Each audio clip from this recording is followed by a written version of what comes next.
my beautiful little unicorns, and welcome back to my channel. If this is the first time that you're on my channel, my name is Vanessa and I, and I would like to welcome you into the fam. So guys, during today's Pick a Card Tarot reading, we are going to be uncovering all of the fated messages that are meant for you. And as you can see, I have 4 groups prepared for you from which you can choose in order to receive your very own fated messages. But hold up all my beautiful little unicorns, because your readings are going to get so much more exciting. This Pick a Card reading video is built and set up entirely differently from any Pick a Card reading video that you have received before. This Pick a Card reading video consists of a general reading portion, a spirit animal section, as well as a numerology, charm, and angel message section. That way you can ensure that your reading is highly personalized as well as super well-rounded, and you receive all of the divine information that is here for you. And to find the timestamps where you can pick your spirit animal as well as numerology, charms, and angel number groups, simply scroll down into the description box or into the comment section where I have pinned all of the relevant timestamps. So you will get to choose your groups the way you're choosing them right now 2 more times within this video. And before I get into all of the fabulous groups as well as the fated messages that we have present for you, I would like to take a moment to thank today's sponsor. Oh hey guys, didn't see you there. Today's video is brought to you by Homescapes. Homescapes is a free puzzle game from the Scape series in which players get to renovate this huge mansion and follow the storyline of Austin Butler and his family. And as you unlock new chapters by solving puzzles and renovating the mansion, new characters as well as exciting game features are unlocked. Homescapes has over 100 million downloads, including myself, my husband, and probably even my dogs if they had mobile devices. And now it's your turn to join the tribe. Use my QR code right here or the link in the description box in order to download Homescapes. And as already mentioned, you don't have to pay to play. It's completely free. So while you're downloading Homescapes, let me tell you a little more about it. As a lot of you know, I spend most of my days filming and uploading to YouTube, as well as working on my business. And when I'm feeling a little tired or overwhelmed, Homescapes is the perfect little escape from reality. I find that this really helps me to switch off and just engage in some fun. And as you can see over here on my screen, I've already renovated quite a bit of the ground floor of the mansion, but I still have so many areas to unlock, which I really look forward to doing, and I hope you join in on this fun by using my QR code or my link in the description box to download Homescapes for free. It's available in the App Store as well as on Google Play. And I would like to thank Homescapes so much for sponsoring this video and for enriching my life with a little bit more fun. Make sure you show Homescapes some love by downloading the app today. Give it a try. I know you'll love it just as much as I do. So coming back to today's reading, these are the 4 groups that you get to choose from today. Group number 1 corresponds to the Howlite as well as the Tattoo Tarot. Group number 2 corresponds to the Rose Quartz as well as the Starseed Oracle deck.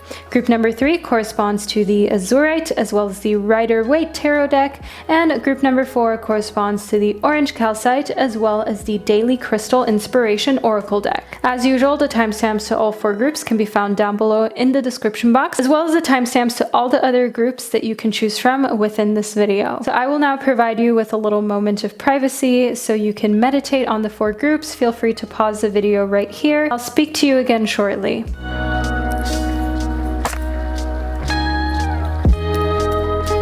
So by now you've hopefully been able to pick one of these 4 groups in order to receive the general reading on the fated messages that are meant for you. I will be starting off the readings with the first group, which corresponds to the Tattoo Tarot as well as the Howlite. So if this is the group that you chose, simply keep watching, and to all of my other beautiful groups, I will catch you at the click of your timestamp. Hello group number 1 and welcome to your reading. So you chose the Tattoo Tarot deck in conjunction to the Howlite crystal. Let's first do a close-up of your crystal so you can get acquainted with its energy and vibration. The Howlite is a very marble-esque looking crystal, which may be why you felt drawn to it, but maybe you were also drawn to its energy that is very healing, supportive, as well as detoxifying. But let's move into your reading, starting out with the Tattoo Tarot deck, so we can figure out exactly what fated messages are meant for you and are present for you, group number 1. So first up, we have the Fool. So instantly a fated message that we have for you is that new beginnings are coming. So if you've been wanting a fresh start, a new beginning, a new chance to restart either in love and business, your personal life, do know here within the Fool that this is an option and a possibility that is being brought to you. The Fool corresponds to the number 0, which stands for those fresh beginnings where it's like you can turn a page and you no longer have to continue to explain yourself to the same old people or to feel like you're continuing to be judged. I can see here within the Empress for you, group number 1, that this fresh start is also one that comes with a lot of nurturing energy from you. That nurturing energy may be even a fresh start when it comes to your idea of what family may look like for you moving forward, potentially warming up to the idea of having your own family, and in the Empress also seeing yourself as the boss and the ruler of your life and your steps moving forward. In the Temperance card, I can definitely see that you may get a little bit in over your head very quickly when it comes to your own idea for what your family may look like. So definitely give yourself enough time to figure out what you truly want before you embark on this journey, starting it off on a note on which you don't really want it to start off on, just because you maybe got carried away very quickly. Be cautious of that, group number 1, and make sure that you're taking good care of yourself so you can make good decisions that aren't impulsive and that don't leave you feeling like you kind of gave in to very primal instincts. Next up, we have the Ten of Wands. Now, the Ten of Wands does definitely show that there is a part of your life that you're just over with and that you've had enough of, which I can also see here connected to the Fool is the reason why this fresh start is so welcomed by you, group number 1. And why it is so deeply needed. You no longer want to put up with the same routine, the same regimen, and the same people, and you are just so in need of a fresh beginning, as I do see here in the Ten of Wands that there isn't much needed in order to basically be that straw that breaks the camel's back. So again, in Temperance, be very careful how you handle situations and try not to do anything in a way that is really impulsive or that you may regret later down the line, group number 1.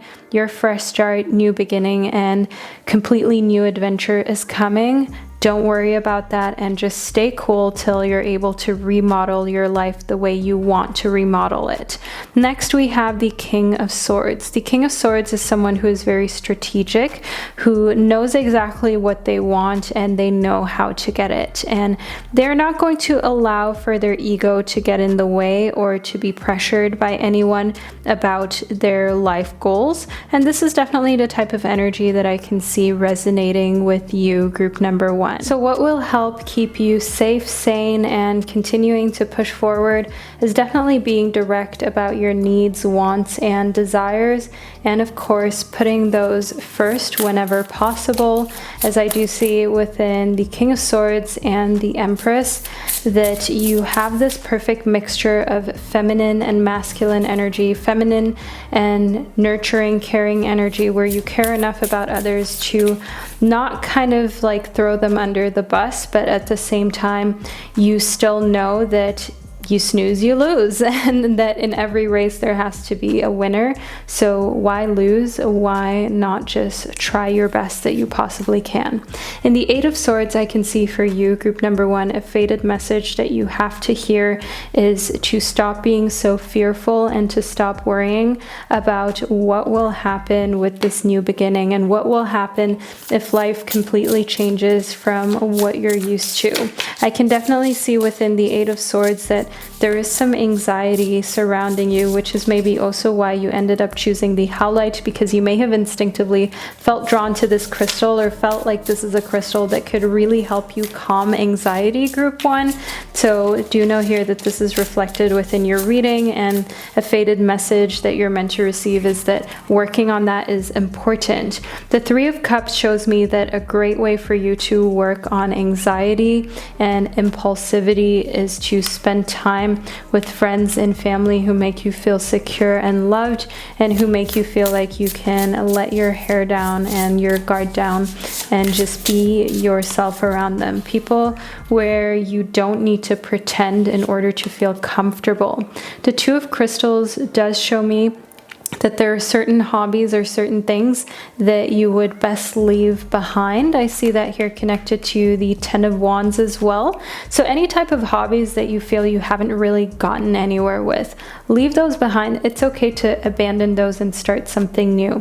For example, if you have always wanted to do something with art or with music and you found that it's just not really getting anywhere, but on the other hand, you are now more interested, for example, in doing more physical things, meditation, sports, just using your body, whatever it is, it's okay for you to abandon certain projects or certain hobbies and move on with other ones into this new chapter of your life. It doesn't mean that you don't honor that time in which you love that hobby or you had hope in it, but at the same time, it's like you don't owe a hobby anything. Just because you've done it for a long time doesn't mean that you have to do it forever, especially if you find that you're falling out of love with it a little bit, or like you could get further ahead with something else which would give you a lot more satisfaction. You don't have to stick through something that's supposed to be fun, group number one. That's an important message for you. If it's not fun anymore,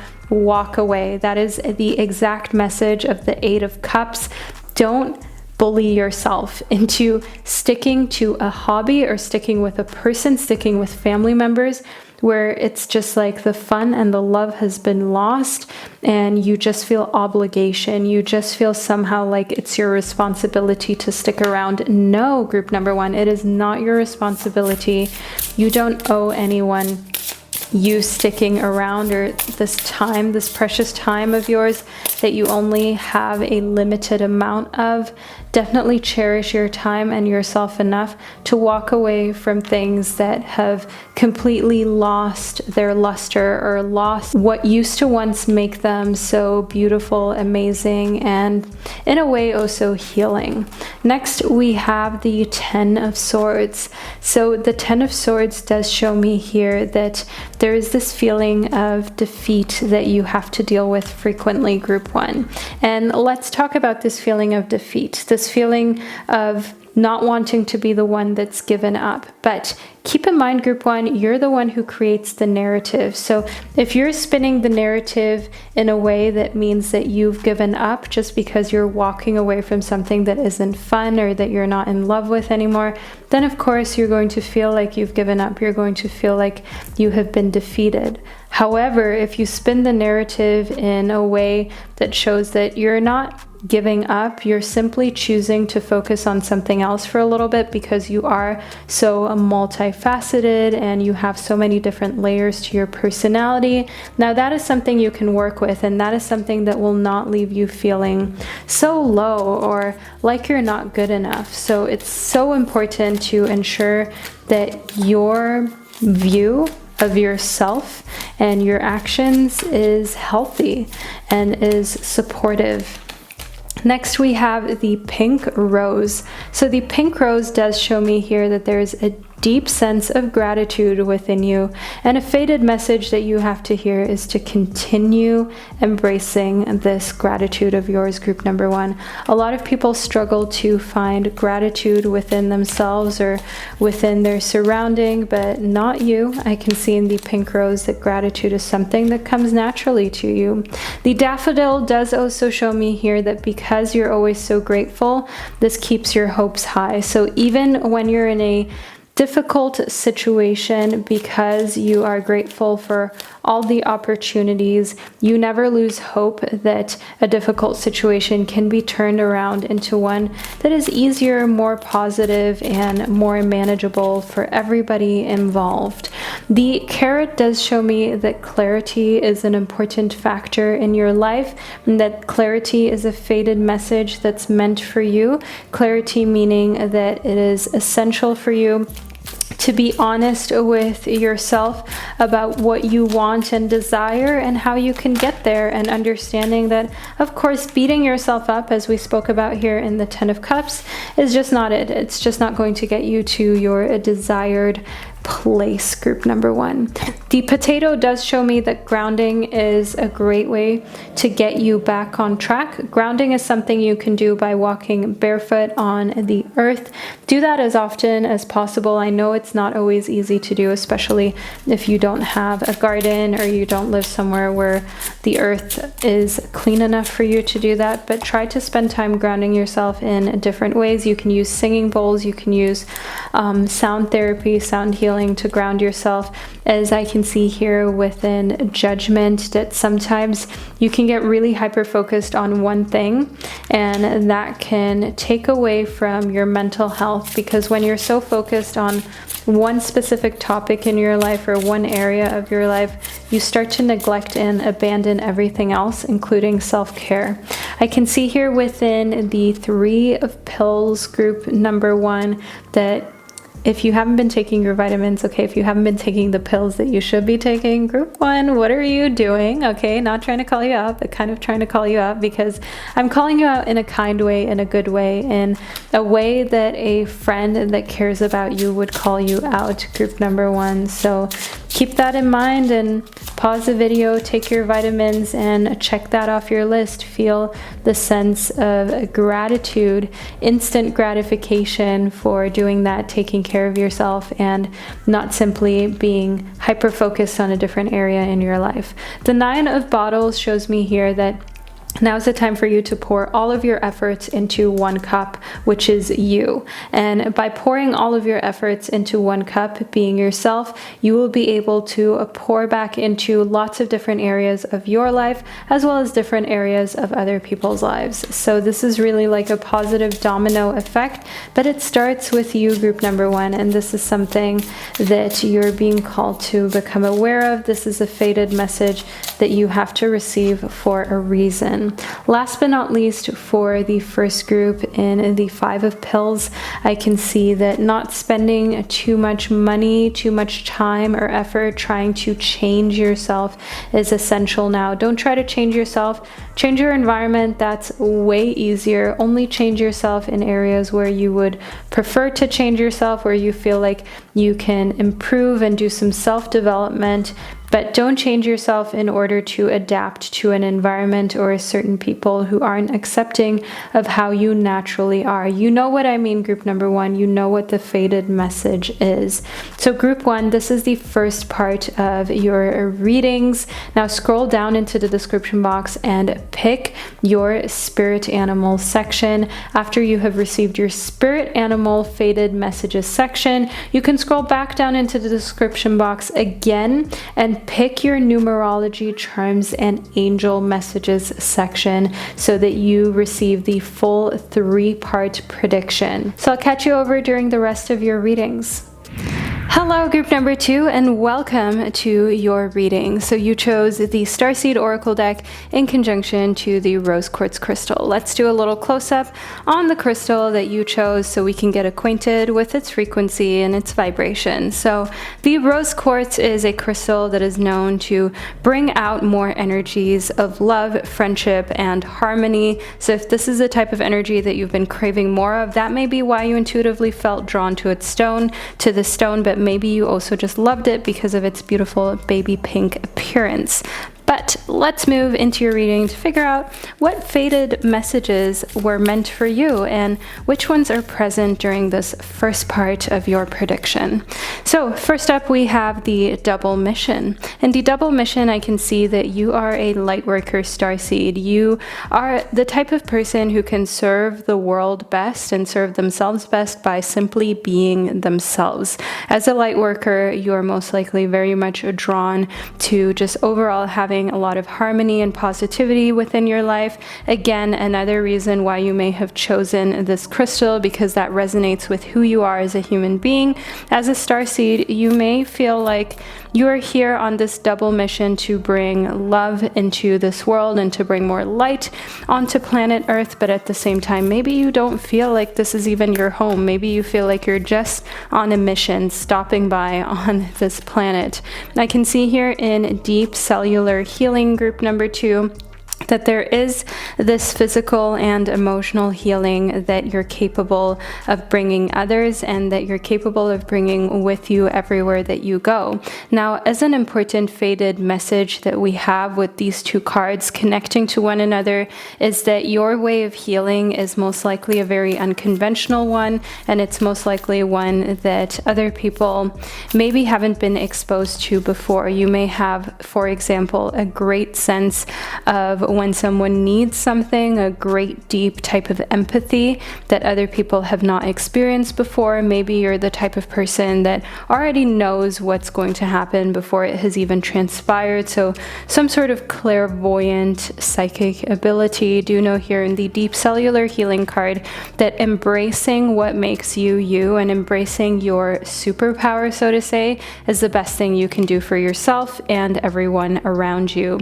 In the inner earth, I can see here that some days can feel so hard, so heavy for you, group number 2, that you ask yourself if you're even going to make it through the day or through the week. And it's important for you to sometimes just take a moment and celebrate the fact that yes, you made it through another day or another week, and that is already something to be proud of, and that is already something that can be a turning point to a fresh beginning. Sometimes we just have to get through a little extra hurdle or a few extra days and weeks to get to the next turning point where new solutions unravel and fresh beginnings are accessible.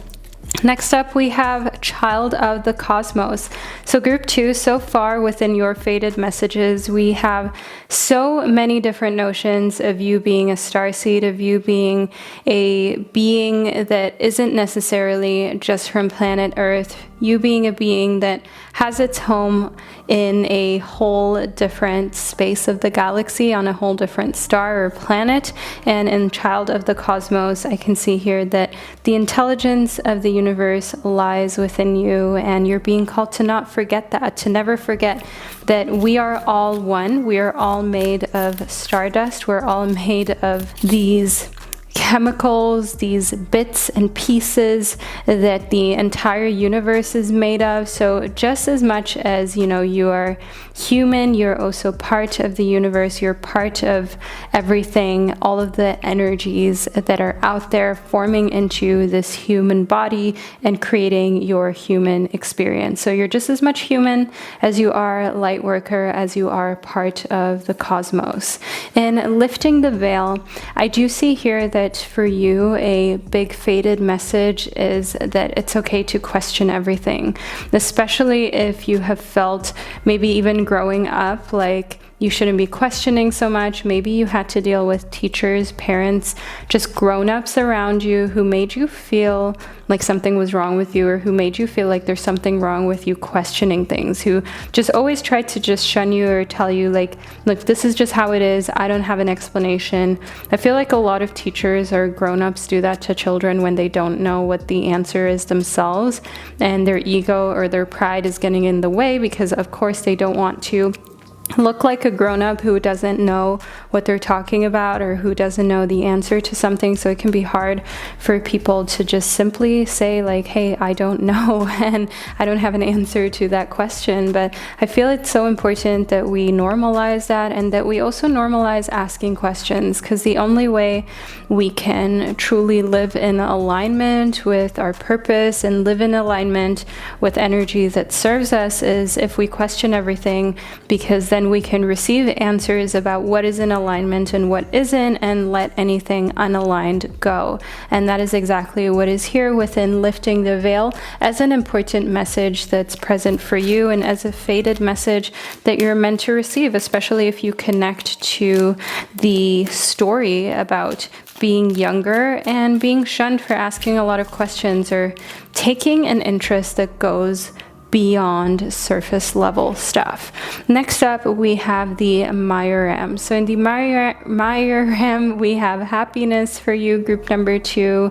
This is a fated message that is simple yet so important, and so kind of uplifting to receive, especially in connectivity to the veil, and understanding that the more you lift the veil of secrecy when it comes to life, the more happiness that you'll feel, because you won't feel like there's constantly heaviness hanging over you, or there are constantly so many unanswered questions. You're going to know that everything you can answer is being answered. Any question you can ask is something that you're able to put out there into the universe and be open about, and you don't have to keep any questions or anything that is weighing on you within. You don't have to allow anything to live rent-free in your head just because other people may be uncomfortable with you going deep. Next, we have the Pink Rose.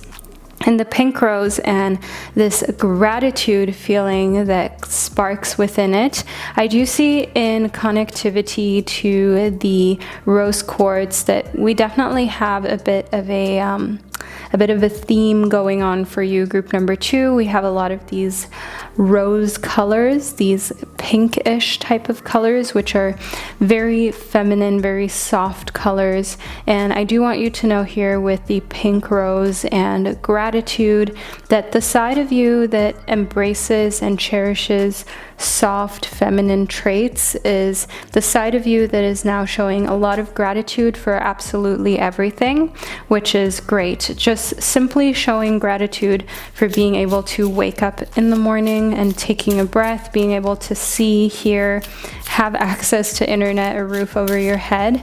That type of gratitude is definitely something that helps you further foster this deep cellular healing and go into physical and emotional healing, because rather than complaining or rather than feeling like you're living in a world of lack, you are embracing the feeling of living in a world of abundance. The Sun is one of the most favorable cards in the Tarot group 2, so this is a very welcome card to show up within your reading. The Sun shows that having a good time and enjoying yourself is what you're able to do next, and is a big part of the fated messages that you are meant to receive, because sometimes it can feel hard when you feel like you don't belong, or you feel like you're a starseed, you're almost like this extraterrestrial being from another planet or a distant star, but that doesn't mean that you can't enjoy your time here on planet Earth in this human experience in human form. The Queen of Knives shows me that you're someone who is highly intellectual, you're someone who is intelligent, and therefore sometimes you are not as happy as other people who don't think as far, because when you get in your head too much, or you really get into some deep thoughts, you can go to some places that can be a little depressing and that can make it hard for you to be happy. And a fated message for you is to simply know that, hey, your guides, the universe, we all understand what you're going through. We understand it's not easy when you're a thinker and when so much is going on around you and you're a highly intellectual being, to focus on happiness. But nevertheless, try to not allow critical thoughts to get in the way of just simply enjoying yourself more often. The moon does show me here that your intuition is also an important aspect and part of your personality and character group 2. The moon is connected to your intuition and also the divine feminine, and is a symbol of your subconscious being part of this reading or being part of the fated messages that you're meant to receive. I can see here in connection to the Empress that your subconscious is definitely very fine-tuned to other people's needs. So you're the type of person who is highly empathetic, highly compassionate. You understand what other living beings need, even before they've said it or before they've expressed it. And it doesn't matter whether this is a human being or an animal, you kind of have this sixth sense and understanding of what other creatures, what other forms of life could benefit from and need. And again, this comes from you being a starseed and you not necessarily just being 100% earthly human. You definitely have a little something magical about you, group 2. The 3 of coins also shows me that it's important for you to share when it comes to your time and when it comes to your healing abilities. A lot of people benefit from being around you, and a lot of people really love to spend time with you. So try to get out there and to ensure that you're socializing as much as humanly possible and as much as you feel comfortable in this day and age and during this time that we're facing in the world. The 2 of Swords does also show me here that indecisiveness is something that you need to deal with, that you need to try to get out of the way so it's no longer coming between you and your experiences, group number 2. The 2 of Swords is definitely a card that shows that you can sometimes get carried away with overthinking, with feeling like, oh, maybe you should change your mind again, even though you've already changed your mind for like the 20th time. Do know here in the 2 of Swords and the moon that once you've made up your mind and you intuitively feel like you're on the right path, sticking to it is the best thing that you can do, and not looking back or looking for a different option is what will undoubtedly bring you more happiness and more peace of mind, as we spoke about in the Mariram and the Queen of Knives. So continue to ask questions, group number 2. That is the most beautiful thing about you and your personality. So this is the first part of your reading that we have received so far. Make sure that you leave a little flower emoji down below in the comment section to let me and others know that this is the first group that you chose. Now you can head down into the description box or into the comment section where I have pinned the timestamps where you get to pick your spirit animal section of your reading, as well as your numerology charms and angel messages section. So you get to pick 2 more times a group number 2 in order to create your very own personal reading for free on my channel. So I'll catch you over during your next part of your reading. Hello, group number 3, and welcome to your reading. So you chose the Rider-Waite deck in conjunction to the Azurite crystal. Let's do a quick close-up of the crystal that you chose so you can get acquainted with its energy and vibration. This is the Azurite. It's a very regal type of crystal. In ancient times, this crystal was used for its amazing blue color in order to create paintings and in order to also use it as makeup or as face paint, so to say. Now let's move further into your reading in order to figure out exactly what fated messages were meant for you that are present for us here today. We have the Chariot reversed as well as the Ace of Swords. So group number 3, things are going to come to a screeching halt. I see that as a fated message for you in the Chariot and the Ace of Swords. Why I say things are going to come to a screeching halt is because the Chariot upright is a tarot card that speaks of moving forward, but you received this card reversed, and the Ace of Swords speaks of a new idea, speaks of a new beginning and a new identity. So things coming to a screeching halt is actually a good thing for you, group number 3, because you have some amazing epiphanies that are coming your way that are going to completely change how you want to move forward in your career and your personal life, which is why you're stopping in your tracks and replanning the future. In the Justice card, I see that you're all about balance. You're no more about doing things till you can no longer continue onwards. Do you know here in Justice we have the scale, and the scale stands for having an equal amount of distributed energy on your love life, your career, as well as your personal life and your alone time. So I see that this is a new focal point for you, that you are going to ensure that you prioritize. You're no longer playing games when it comes to your health. In the Page of Swords, I can see that this is completely new and fresh territory for you. You've never put yourself or your needs first the way you're going to moving forward, and as a fated message here, we have definitely caution being important and researching, using different sources in order to ensure that you're doing the right thing. And by that, I don't mean doing the right thing as in taking time for yourself. That is doing the right thing, group number 3. Don't get me wrong. With doing the right thing, I mean, for example, if you want to take better care of your health, try to use lots of different unbiased sources to read, to inform yourself before you change your diet or you change any of the things that fuel you in order to ensure that you're doing the healthiest thing possible. In the Hierophant, I can see that there are definitely going to be some sources out there that are trying to tip you in their favor, all because they can benefit from having another person that believes in kind of their propaganda, so to say. So group 3, it's so important that you look at unbiased sources and resources, that you read blogs, that you read lots of books from people of all walks of life, and that you ensure you get a very well-rounded picture of how you want to move forward and what you want to do for your personal health and well-being. I can see here within the Death card that it will be a complete transformation. The Death card is actually, contrary to popular belief, not a dark, grim, or sad card at all. I don't want you to be scared about this card, group number 3, because it is not a scary card, especially when we're talking about things coming to a screeching halt, you completely doing a 180 and moving into a new direction, informing yourself about how you can be the healthiest, best version of yourself moving forward. This makes complete sense when we connect this to the Death card, because the Death card stands for a new cycle, a new beginning, leaving the old behind and moving forward in life with the new.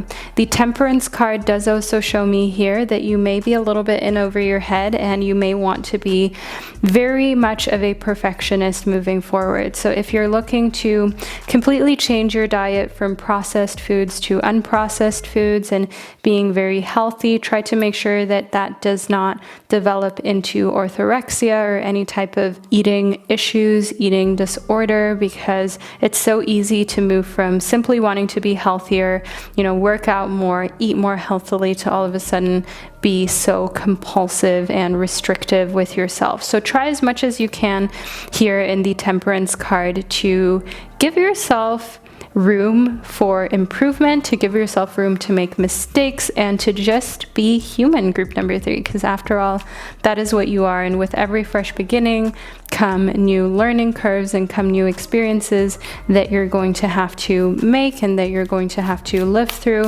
And what's the point in beating yourself up or becoming too restrictive, as it is just simply going to cause more friction in your life than necessary and not make you as proud as you could feel about the successes that you've been through. So of course, some of us struggle with this more than others, but do the best that you can, group number 3. Next up, we have the Chariot upright.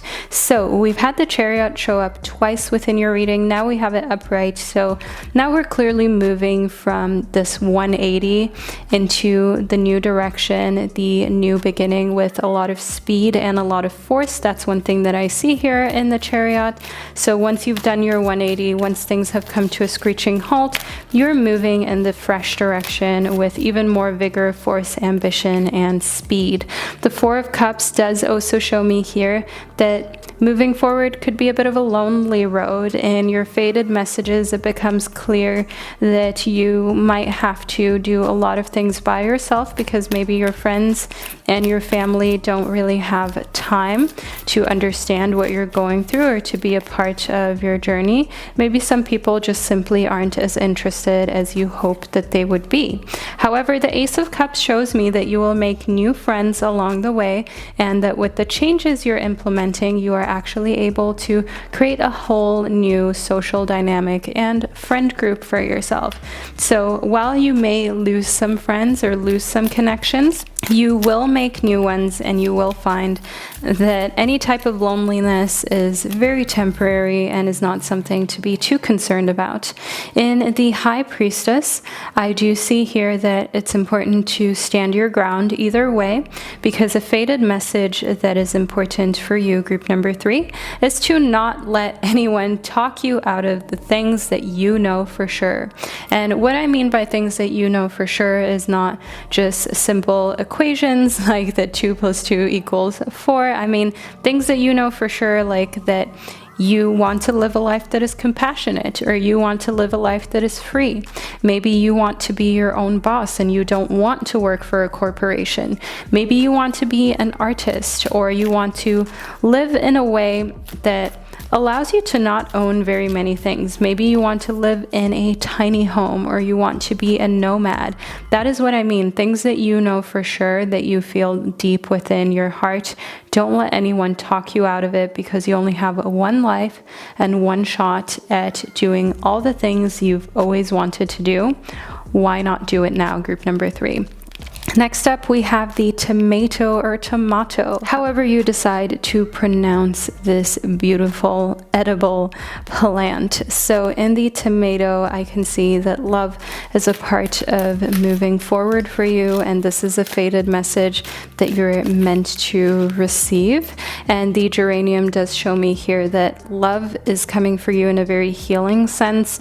If you've been hurt in the past in a really bad type of way, know that love moving forward is actually going to finally be healing, and it's finally going to feel like you're with someone who gets it and you're with someone who respects you.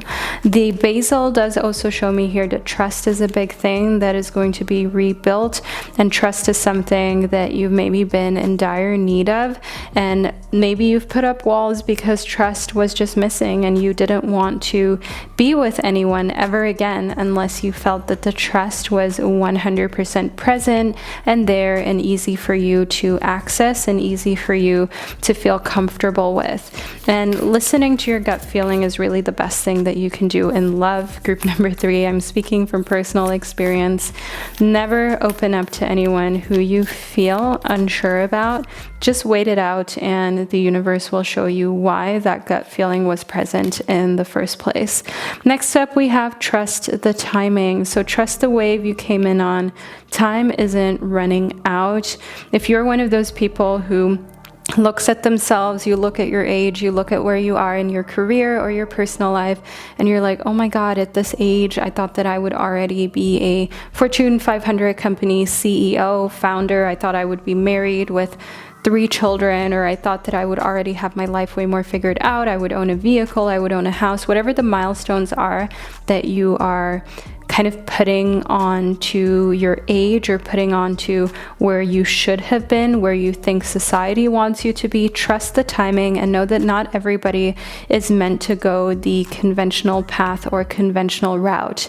I'm sure a lot of people who you look up to or who you really love as artists, as entrepreneurs, just as human beings, they did not necessarily have all of the conventional milestones unfold in their better way. And people who are very wealthy started off working in chain restaurants, for example, as servers. There are people who are super big when it comes to the music industry who didn't make it until their 30s or their 40s, for example. Trust the timing and know that just because you haven't reached all the milestones at an early age or in your teens or late teens, that doesn't mean that it's too late for you or that there aren't great things coming for you, okay? And with you having the right timing, that means that you get to have a lot of experiences that you otherwise wouldn't have. So for example, someone who becomes a very successful entrepreneur, if they wouldn't have had the time to mature in their late teens and early 20s, late 20s, maybe early 30s, if they didn't have the experience that they had working in different jobs where they felt maybe undervalued or like they could create a better environment if they were the CEO, then they would have never had those ideas of doing their own thing, of how to make their industry better, how to thrive, how to create their own niche. So know that wherever you are right now, it is meaningful and it is helpful to your future, even if it doesn't always feel that way. In Loosen Your Grip, Group 3, definitely try to let things go when it comes to just being super tight and rigid on timelines. We literally just spoke about that. Try to loosen your grip on that and try to not be so addicted to comparing yourself to others. Then last but not least, for the first part of your reading, we have lost lands as well as karmic relationships. In karmic relationships, I do want you to know here that there may be some conflict internally for you because your soul growth is happening at one rate, but then your exterior world is maybe changing at another rate, especially if you feel like you're growing as a person so quickly, but somehow your environment isn't catching up. Try to not allow that to create too much friction for you, group number 3, as I can see here in the lost lands that you've been through this before in a past life where you felt like you were missing out or you felt like things should have moved a lot more quickly for you, and that may have been the exact reason why things didn't work out for you in the past life, because you put pressure on things and because you tried to get ahead of yourself before your time. So give yourself time to ripen, to mature, to grow into these big footsteps that others are going to have to try to fill once you have accomplished your life's purpose, group number 3, because there are still great big things that are yet to come for you. So this is the first part of your reading. Leave a little tomato emoji down below in the comment section to let me and others know that this is part 1 that you ended up choosing, group number 3. Now also scroll down into the description box and into the comment section in order to move on to your spirit animal section, as well as your numerology, charms, and angel messages, as you do get to pick again from 4 groups in order to create your very own personal reading right here on my channel for free. So I'll catch you during the next parts of your prediction. Hello, group number 4, and welcome to the first part of your Faded Messages Meant for You prediction. You chose the Daily Crystal Inspiration Oracle deck in conjunction to the orange calcite. Let's do a quick close-up of your crystal in order for you to get acquainted with its energies and vibration. This is the beautiful orange calcite. This is by far one of my favorite stones. It just brings sunny, radiant energy with it everywhere that it goes, group number 4, which may be exactly why you felt drawn to this stone. But let's move into your reading. First up, we have the turquoise. Now, group number 4, in the turquoise, a faded message meant for you is to prioritize your health and to not jeopardize your health for anyone or anything. So if you have a pushy work colleague, a pushy boss, just overall someone who is making you do something that goes against what is best for your health, both physically as well as mentally, do know here that a faded message that is ready for you to really take in is to take better care of your health and to not allow anyone to make you feel like your health doesn't take priority. The turquoise is all about you prioritizing your health mentally and physically. The Angel Aura Quartz stands for you just lightening up and reminding yourself that it's not that serious. Even though some people may try to make you feel as though prioritizing your health is maybe selfish or maybe not the right thing for you to be doing, Group 4, the Angel Aura Quartz, brings you the faded message of just not even taking that to heart, not even allowing that to affect your decision making, and continuing on with prioritizing your health and ensuring that you maintain and protect your physical and mental well-being, because your health truly is your wealth. And without your health, both physically and mentally, you don't really have much left, group number 4. In the Phantom Quartz, you are being called to embrace the change that's going to come with prioritizing your health. Now, embracing the change in all forms, in every shape that it comes in, group 4.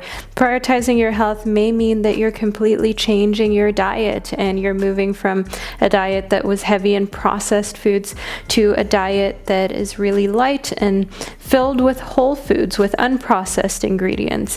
It may be that you're moving from a very sedentary lifestyle to a lifestyle where you're actually getting sweaty every now and then, doing some fun workouts, or simply going on long walks in order to get your blood pumping and your system moving. Embrace all of the changes that come with the healthier you and the you that prioritizes your health finally.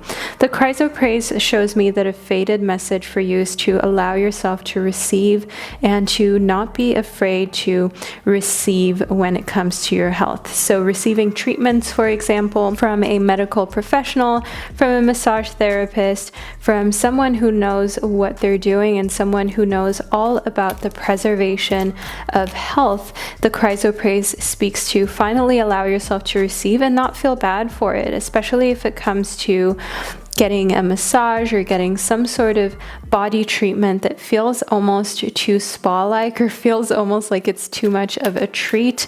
Group 4, if you're the type of person that is very stingy to give yourself a nice treatment like that, do know that the Chrysoprase is calling you out and giving you this faded message that it's time for you to allow yourself to receive and to not feel as though receiving care physically or mentally is something that should just be a luxury reserved for few moments in your life. Some of us need more care than others, and it's not something you should feel any way about, or it's not something that you should feel is embarrassing. Next up, we have the Hematite. The Hematite shows me that grounding yourself is a great way for you to let go of fear and let go of self-judgment. Yes, you heard me right, group 4, self-judgment, because that is really the hardest one, when we judge ourselves and we say to ourselves, well, I shouldn't get this treatment done, or maybe I shouldn't do this because I don't deserve it, or well, I don't really need it. It is very important for you to ground yourself in the fact that you are deserving of these services and receiving them, even if you're in a difficult spot, or even if you've been unable to finish a big work or school project, or maybe your personal life has been in a difficult spot with another person.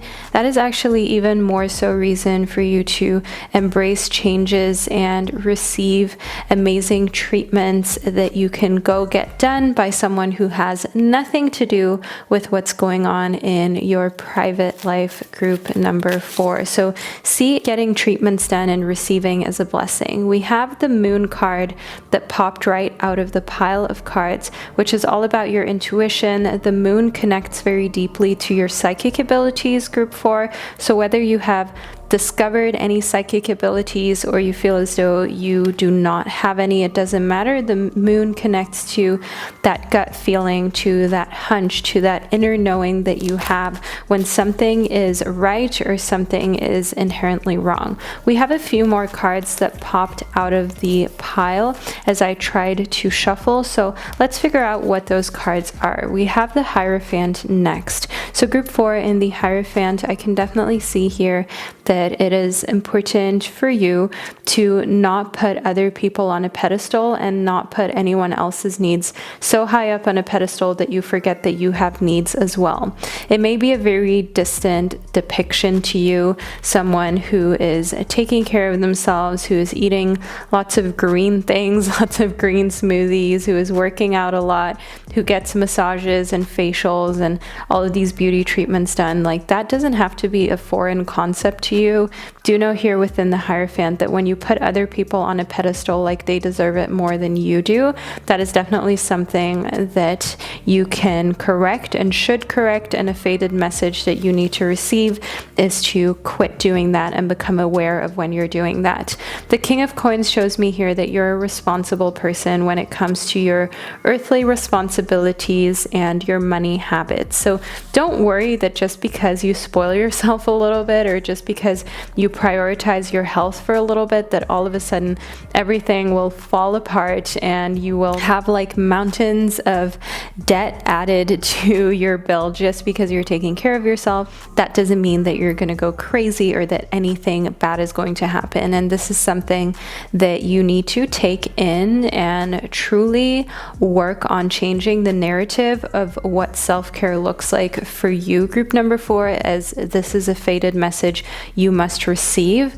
And in connection to the turquoise and you needing to prioritize your health, it seems as though the more you take care preventatively of your health, the less issues you'll have in the future. So it's actually way smarter financially to eat healthily now, to exercise regularly now, because that will save you so much time, effort, and money and trouble in the future. Just think about it. If you take good care of yourself now and you avoid your health deteriorating and lots of like visits to the doctor 10, 20 years down the line because you took good care of yourself while you were still younger, then that means that you could be saving thousands, tens of thousands, hundreds of thousands of your currency, hundreds of thousands of dollars down the line, all because you invested in your health. And that's just a cold, hard cash facts.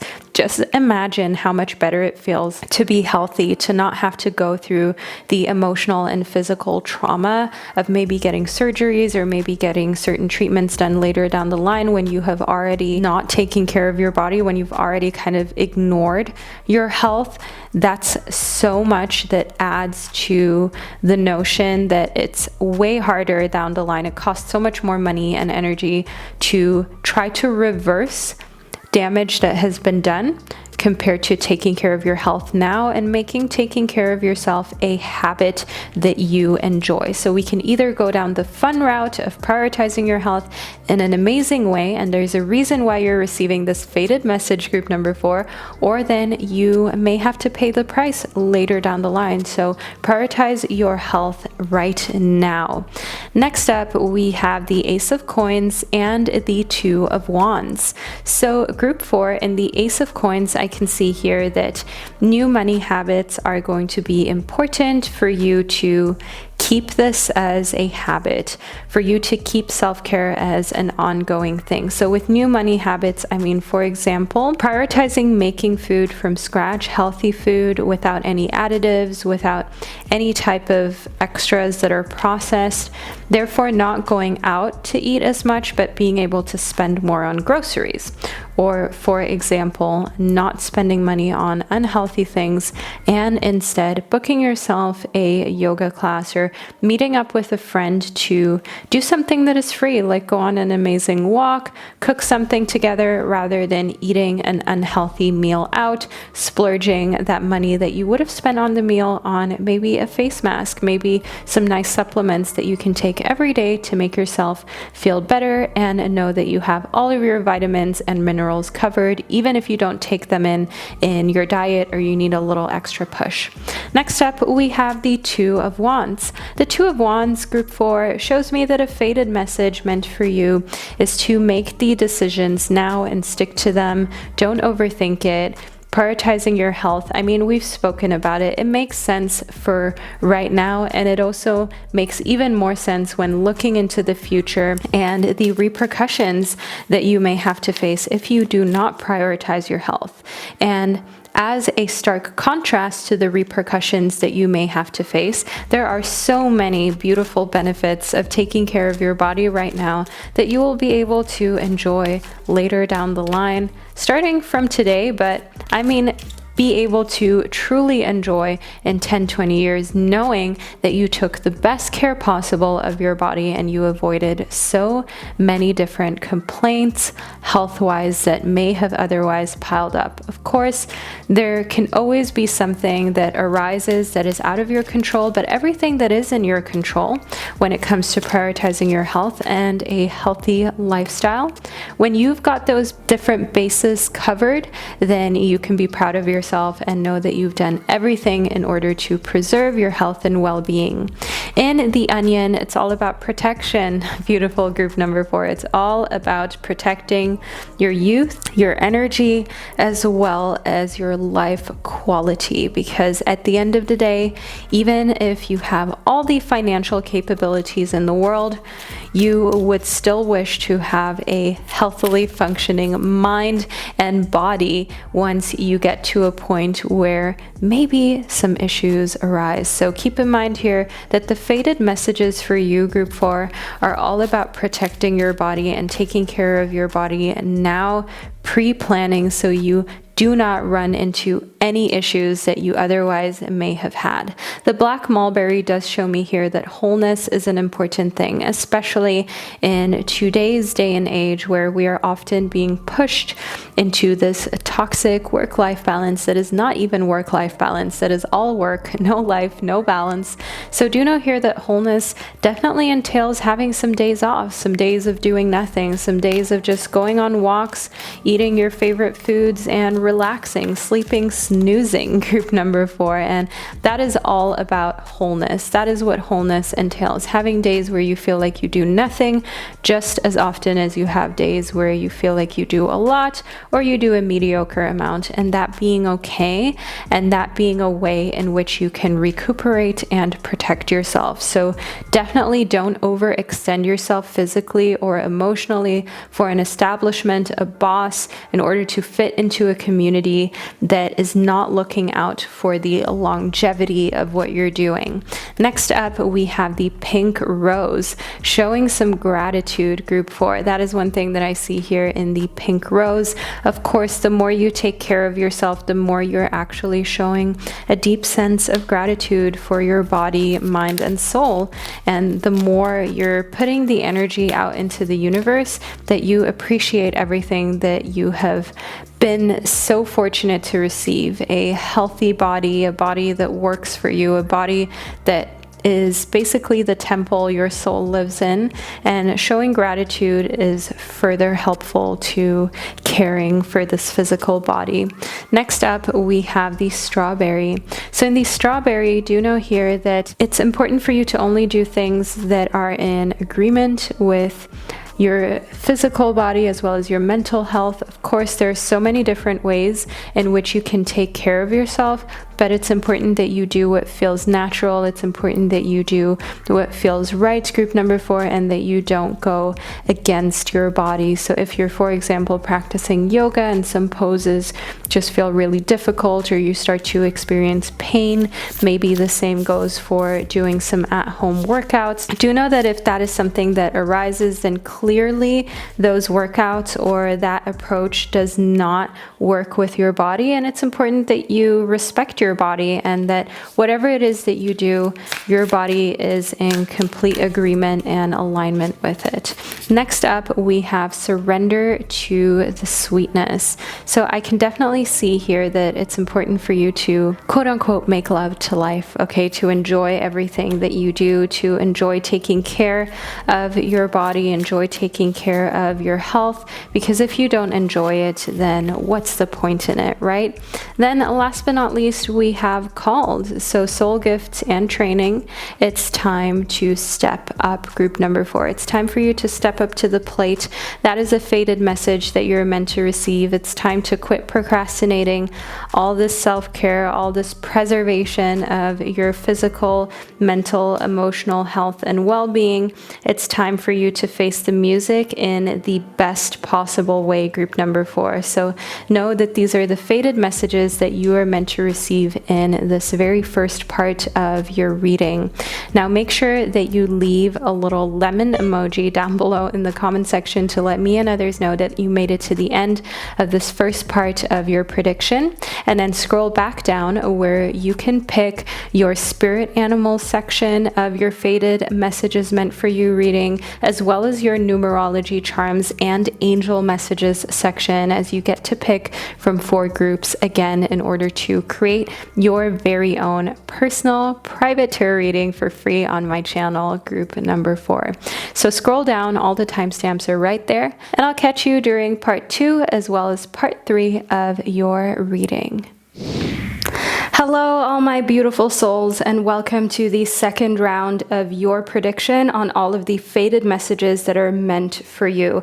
As promised, this reading is the most personalized that I've ever done in the entire history of my channel, and for the second round, you get to pick again. So in this round, you're going to be able to pick from your animal spirit guides. And don't forget that after this round, there will be one more round where we're going to be talking about numerology. We're going to include charms as well as angel messages for you. We are far from being done receiving fated messages, but in this round we are going to be receiving all of the messages that your animal spirit guides have for you. And in order to help you do so, I have 4 groups that you can choose from again, and I would like you to pick one of these 4 groups intuitively. So just go with whichever one of these decks that you feel most drawn towards. So the decks that I have available for you during this second round of your highly personalized reading are as follows. Deck A corresponds to the Spirit Animal Oracle deck.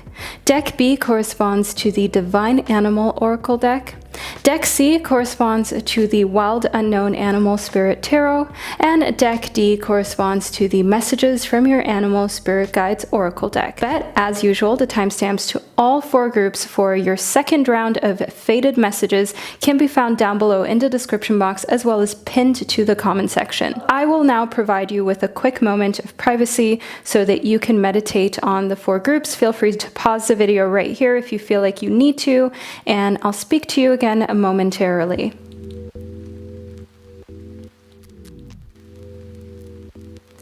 So by now you've hopefully been able to pick one of these 4 decks in order to receive the second and even more personal round of fated messages that were meant for you. I can't wait to connect with your animal spirit guides, and to get straight into it, I will be starting off with deck A, which corresponds to the Spirit Animal Oracle deck. So if this is the deck that you chose, you can continue watching, and to all of my other lovely groups, I will catch you at the click of your timestamp.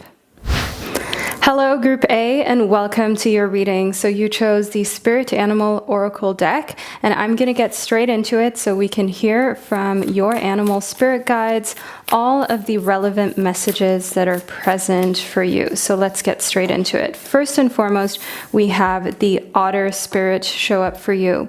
So in the otter, we do not only have an animal that is really cute, but we also have an animal to whom family is everything, and to whom just togetherness is really important. Having a type of social structure that provides support emotionally as well. So in the otter spirit, do know here that your spirit guides are trying to communicate to you, Group A, that you're never alone, and even in moments of darkness and sadness, remind yourself that there are people here, there are special souls on this planet who care about you, who love you, and who are there for you, and that sometimes it's easy to forget that when you're going through difficult times on a very personal level, and on a level that you maybe feel misunderstood on.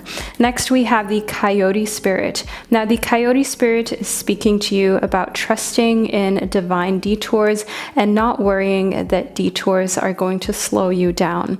So Group A, an important thing to say about detours is that we often have this roadmap in our heads, right? If you're trying to get from point A to point B, you often want like the quickest way. I mean, I want the quickest way too.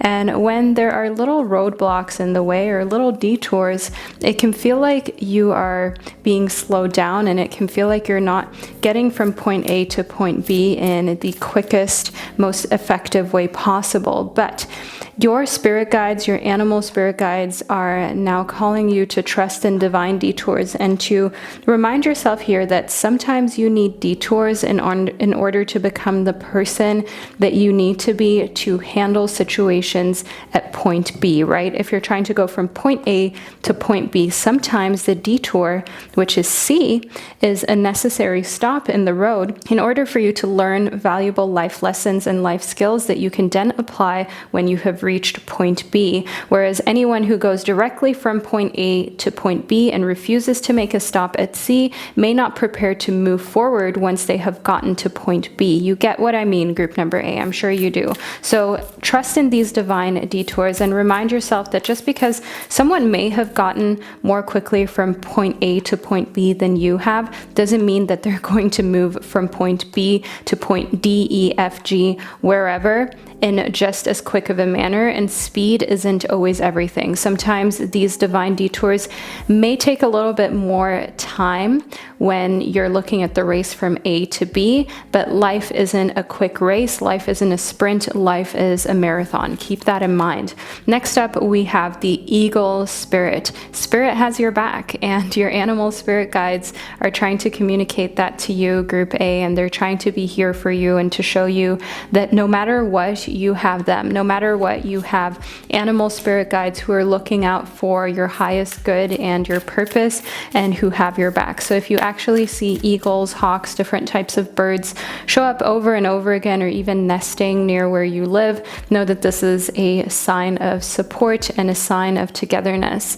The dolphin spirit shows me that this and that are true, and this is a message that you are meant to receive. This is a fated message that is here for you, and there's a reason why you're still here, group A. Leave a dolphin emoji down below in the comment section to let me and others know that you're still here, that you're still listening, and that this is the group that you chose. So in the dolphin spirit, I want you to know that the message is that multiple things can be true and things don't have to be black and white. There are so many gray areas. So while on one hand, you never being alone is true, and you having people who care about you and love you, that doesn't cancel out sometimes still feeling lonely, right? Or still feeling like you're in this game of life all by yourself. And while you may welcome divine detours, that doesn't mean that you wouldn't rather move forward without them. So just because you are inviting to situations or you are understanding, that doesn't mean that it is good for you or that you feel happy with it. Just as you wanting for someone to be honest with you, or you wanting to settle down with a lover doesn't, for example, mean that you are okay with things that have happened in the past. Just because you want to work on the relationship doesn't mean that trust has automatically been restored. So just because we have one thing of your life moving in a certain direction doesn't mean that everything else is streamlined with it, and that doesn't make you a hypocrite. Just because multiple things are true at the same time doesn't mean that you have to decide or that you should feel that your emotions are too much. You're a multifaceted, multi-layered being, and your life is multifaceted, group A. So you can't expect of things to be black and white. There are so many gray areas and gray zones that we all need to work through, and you should give yourself permission to work through. This is one of the things that I find is really helpful for people to learn sooner rather than later, especially when I'm coaching different people from all around the world, all walks of life, and all types of different stages in their careers. It can be hard to understand that this and that can be true. Next up, we have the falcon. So group A and the falcon and the peregrine falcon, I can see that your animal spirit guides are trying to tell you to act on the opportunity that's before you and commit to it without equivocation. So this definitely is something that has to do with the coyote spirit, and is very closely related to the eagle spirit as well. The falcon and the eagle are not far from one another in what type of animal that they are. And I do want you to know here that you have a message present for you about your spirit guides having your back. So trust these detours and remind yourself that you're never alone on this path that may take you in lots of different areas that you're maybe not quite used to or that you didn't expect, and maybe pit stops that you didn't want to have as pit stops. But nevertheless, act on these opportunities, act on these divine detours that are before you, commit to them, and don't hold back. Don't second guess why life is taking you down certain paths. Simply trust that you're being guided in the right direction for you. The seagull here shows me that it's a time for emotional healing, and this is an important message that we're getting in connectivity to the dolphin spirit. The seagull and the dolphin spirit, they are definitely two animals that meet every now and then. So I do want you to know here that while different things can be true in your life, this is an area that you have to work through emotionally, that you have to heal from, because sometimes being multifaceted and multi-layered can almost feel like there's something wrong with you. Like, why can't you just be the same person through and through in every area and every aspect of life? And it can be hard to understand yourself and how on one hand maybe you are a professional and on the other hand you're a family person, or you have younger siblings or children or animals to care for, but on the other hand you can also be like the best in your career. You can be cutthroat, you can take family values completely out of the equation. So it's definitely important for you to find that balance and to find the bridge that allows you to live with yourself in harmony and peacefully internally without always feeling like you have to do the splits between two different versions and two different sides of yourself, group A. Next up, we have the camel spirit. The camel spirit has the following message: for you to trust that you have the resources to get through the challenges that are before you, and to trust that you are capable of overcoming the obstacles in your way or overcoming the obstacles presented within your life. This is something that I truly believe is true for all of us, that life puts obstacles in our way that we're able to overcome and grow from, and it's important to not give up or to not try to mess with divine detours that your guides are laying before you, because sometimes you are being called to go through detours, divine detours, in order to remind yourself that you have resources to get through challenges before you, that you have what it takes mentally as well as physically to push yourself to the next limit and to push yourself to the next edge. And it doesn't matter what period of your life that you're in, what age group that you belong to, you can always push yourself that little bit further, and to not allow society's way of saying that, for example, younger people are more physically fit, whereas older people are more mature. You can always push yourself that extra little bit, group A. And it's important for you to become aware of how resourceful you can be when you have no other option or no other choice too. Next up, we have the mouse. So in the mouse animal spirit, I can definitely see here that tending to the little details is important, and also reminding yourself that some things that you may see as little details may not be little details, and that is completely valid. So you may have found that maybe giving yourself some time out, some self-care, that's just a little detail in a busy day. You're kind of making a mouse out of something that should be an elephant. I know usually people say it the other way around, right? Like, don't turn a mosquito into an elephant, or don't turn what should be a little mouse into an elephant. But there are a lot of us, and this needs to be addressed, this needs to be spoken about, who are turning elephants into mice, okay? What should be an elephant, you are turning into a mouse, such as taking care of yourself, being respected, being loved, ensuring that you're spending enough time in a state of just connectivity to the universe and yourself, without your cell phone, without technology, with nobody being able to access you energetically. And that's not because you're pushing people away or because you don't want to do work, but because it's so important to sometimes detach from work so that you can get inspired again, so that you can reset yourself to where you can reach your highest potential. But you can't always be reaching your highest potential. You have to sleep. You have to regain strength. You have to nourish yourself. You have to spend time building up to being at your highest level and meeting your highest potential. So make sure you're not making mice out of elephants, Group A. Next, we have the vulture. An important thing for you to know here is that when you are turning elephants into mice, or you are turning situations that should be elephants into something way smaller, you make yourself very susceptible for vultures to get a hold of you. Just think about it. When you have a big elephant, I mean, a vulture isn't even looking at the elephant, isn't even looking to grab the elephant, to attack the elephant, or to take advantage of the elephant. But a vulture may try to take advantage of a mouse, whether this mouse is dead or alive.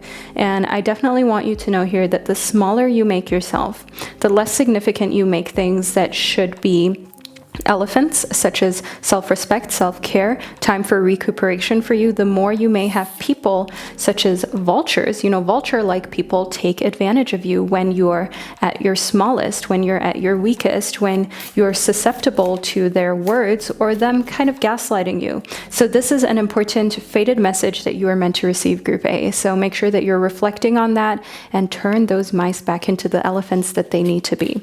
Okay, we got the elephant next up. I mean, do we even need the cards, Group A? But I think it's really great for us to have the cards just to reiterate what we're talking about.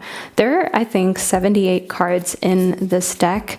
So there's a reason why the elephant showed up right in this order, right after we spoke about the mouse, the vulture, and how you are being called to turn mice back into elephants. So Group A, see this as a definitive sign that your animal spirit guides are speaking to you directly. You are meant to be here right now. You're meant to be paying attention to this reading, and this prediction is trying to push you to keep all of these divine messages in mind and to take these fated messages on board. I can see here within the B that, of course, it's going to be hard work and it won't be easy, especially if you're a humble person, especially if you're a hard worker, just as the B, and you often devote your life to whatever cause it is that you're working on. It can be very difficult to all of a sudden turn things that you have taught yourself to swipe under the rug or to put on the back seat. It can be hard to bring those into the driver's seat. It can be hard to change the order which you have maybe gotten used to or subconsciously created over the months or years, Group A. So do know that it will definitely require some work. It will definitely require you breaking through some barriers and going through some emotional healing. But guess what? We are all on a journey of getting to know ourselves better, on realigning whenever we fall off track, and that's okay. It's not something to be embarrassed about. It's actually something to be proud of if you let yourself realize when these things have happened or when you've kind of fallen off track. Next, we have the Two of Acorns. The Two of Acorns shows me here that insight and focus, that's on your side, Group A, and it's not something you should be afraid of. Receiving this reading is definitely calling you out in different ways, but in a very loving way. Your animal spirit guides are definitely here because they want to push you forward, because they want to make sure you are working at your highest capacity and that you're staying in alignment. And having this insight will allow you to be reminded of what you need to focus on, because it's not always about not having the motivation to change something about your life, but sometimes you're just not quite sure where to start or what to change or what to take more seriously, especially when you have a lot of people around you and society kind of gaslighting us in certain aspects. It can sometimes be hard to see things clearly in a way that is healthy for you. Next, we have the Page of Crystals. The Page of Crystals shows me here that through fresh ideas and discipline, you're going to be able to change things for the better for yourself moving forward. And with ideas, I mean ideas ideas on how to make a comeback for yourself, make a comeback where you're advocating for yourself, where you're standing up for your needs, and where you're showing that while on one hand you're putting yourself first, and on one hand you're sure of the resources that you are capable of pulling out of yourself to get work done, you are not feeling as though just because you're taking time for yourself that means that you're not being disciplined. Like, discipline is a holistic thing. We are looking at this through a very holistic lens, and your animal spirit guides want you to make sure that you're never allowing anyone to make you feel as though you are lazy or you're not doing your best because you're taking time for yourself. Taking time for yourself when you are a very humble and hardworking person can sometimes be the hardest thing, because it's easier to just keep working and to end up burning out. This is something I understand all too well, Group A. So do know here in the Page of Crystals that maybe for other people it takes a lot of discipline to do what you do, but for you, maybe it takes a lot of discipline to put yourself first and to take care of yourself first. And that's okay. So don't judge yourself by other people's standards. Next, we have the World. Group A, the World is basically the most favorable card of the tarot. And this is a animal tarot deck. This is actually called the Spirit Song Tarot deck. I really love this deck. The World shows me fulfillment, celebration, and happiness depicted, and as part of your fated message. So Group A, the fated messages that we have here for you are meant to enhance your life. They're meant to point out certain areas of your life that you can improve out of your own kind of need and want to make improvements. And these are all things that you can work on that independently of other people or exterior circumstances can help you feel more fulfilled and can help you partake in more celebrations of yourself and your successes. I can see here in the 8 of Acorns, which showed up reversed, that it's very important for you to focus more on how you're feeling energetically than the results, because sometimes we can be very result driven and result oriented. That is one thing that the 8 of Acorns reversed warns us of doing. So try to not focus so much on like winning or on being the best, but focus more on how you feel energetically and optimizing how you feel on the inside, so that you don't start to actually place your self-worth and your value as a person or your value in your career on how much you make or how many wins that you have or how much kind of social status that you're able to achieve, because then you're entering a territory again where you're refueling that workaholic streak in you, or that streak in you that feels as though taking care of yourself isn't as good as just being the best or the most hardworking. And working hard is, of course, important to be successful, but it's also important for you to reach your peak feeling happy and not exhausted and not like you are just empty. Next up, we have the Panther Spirit, reclaiming your power, Group A. That is what your reading is all about. That is what your animal spirit guides want to communicate to you. This is not a reading telling you to slow down or to forget about opportunities that come your way. No, you're definitely meant to act on opportunities. That is also what the Falcon Spirit is communicating to you. But it is also important that you reclaim your power and that you're acting on opportunities because you want to, because you are in control, and because this is something that you want to exercise your power on, not because you feel like you have to. Then last but not least, do know here in the Cow Spirit that the miracles for you are endless. And this is a fated message that your animal spirit guides wanted you to end your reading on, Group A. And your reading has been really beautiful. I do truly hope that you left that dolphin spirit down below that we spoke about earlier.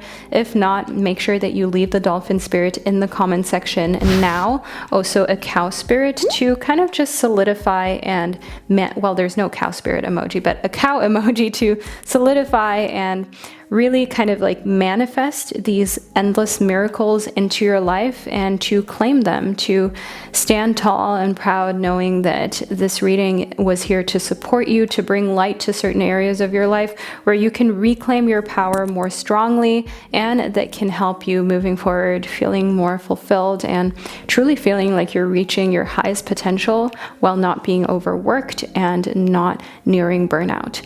So Group A, this is the reading that I received for you from your animal spirit guides.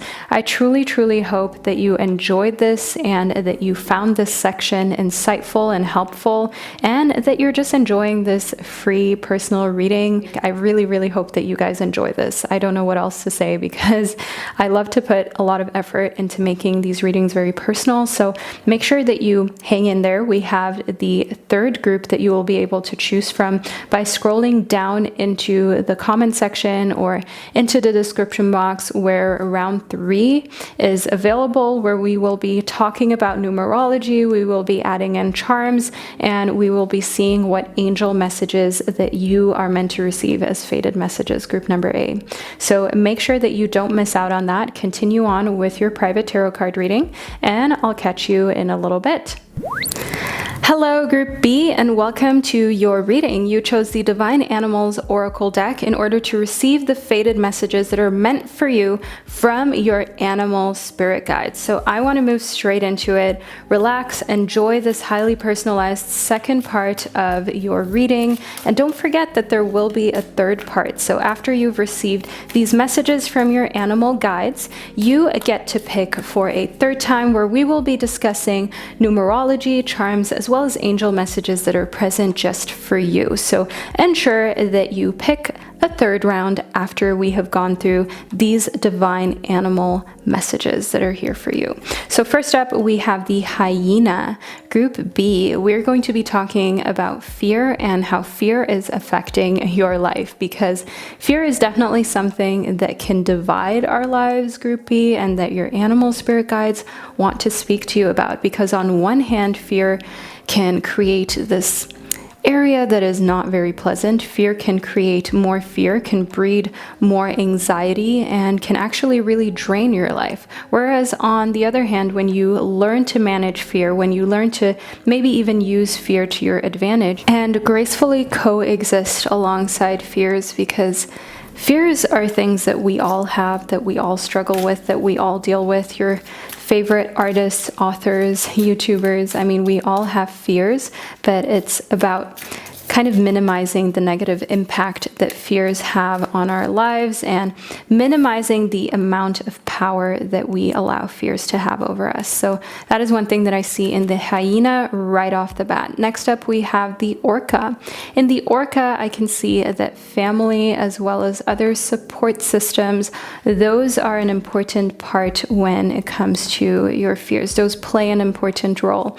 Now, family can either be on the side of accentuating your fears, making them bigger, bolder, and really more scary than they need to be, or family can help you feel less afraid and more fearless. So it's very important for you to determine what your family is doing for you. And of course, there can be vast differences between different family members. You may have a mom who is really supportive, but a dad who makes you feel afraid of the future, or those roles may be reversed. You may have siblings that kind of make you feel a little bit more fearful, and parents or grandparents that push you to be more fearless. So it's very important that you distinguish who makes you feel more afraid than necessary and who kind of helps keep your anxiety at bay.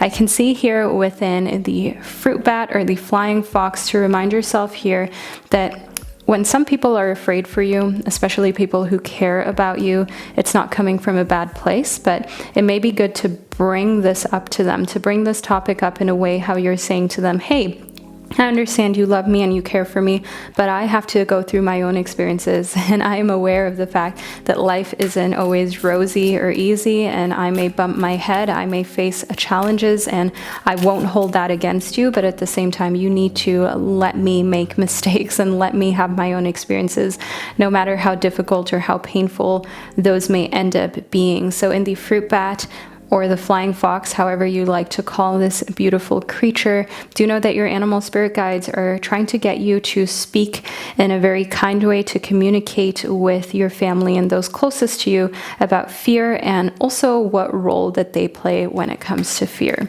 I can see here within the chameleon that things are going to change for you, Group B. Your life is going to be profoundly different than you've known it up until this point when you confront fear in this way, and also when you confront the environment that breeds fear. And maybe you don't talk to certain people about things anymore where they help breed more fear. Like, for example, I have had people in my life who have just bred more fear about me having my own business and being a YouTuber, and I don't really talk to them about that area of my life anymore. I don't want to cut them out completely, but I definitely need to be very skillful when it comes to who I talk to about my business or my ambitions. And that is one thing that I see in the chameleon that is being communicated to you to do in a similar way. So Group B, by no means do you have to cut anyone off, but maybe be more selective or a bit more strategic about who you speak to when it comes to your fears.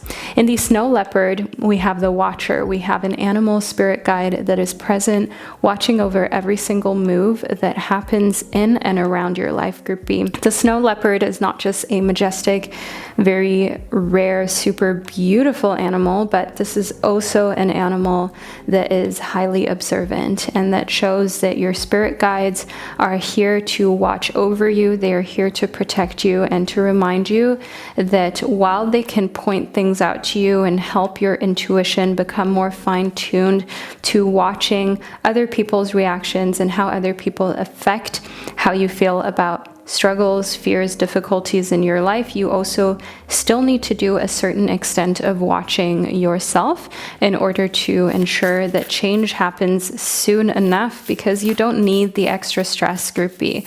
What does it do for you to have people in your life who just make you feel more anxious about life than excited? It does absolutely nothing for you. So be strategic about who you share which stories with.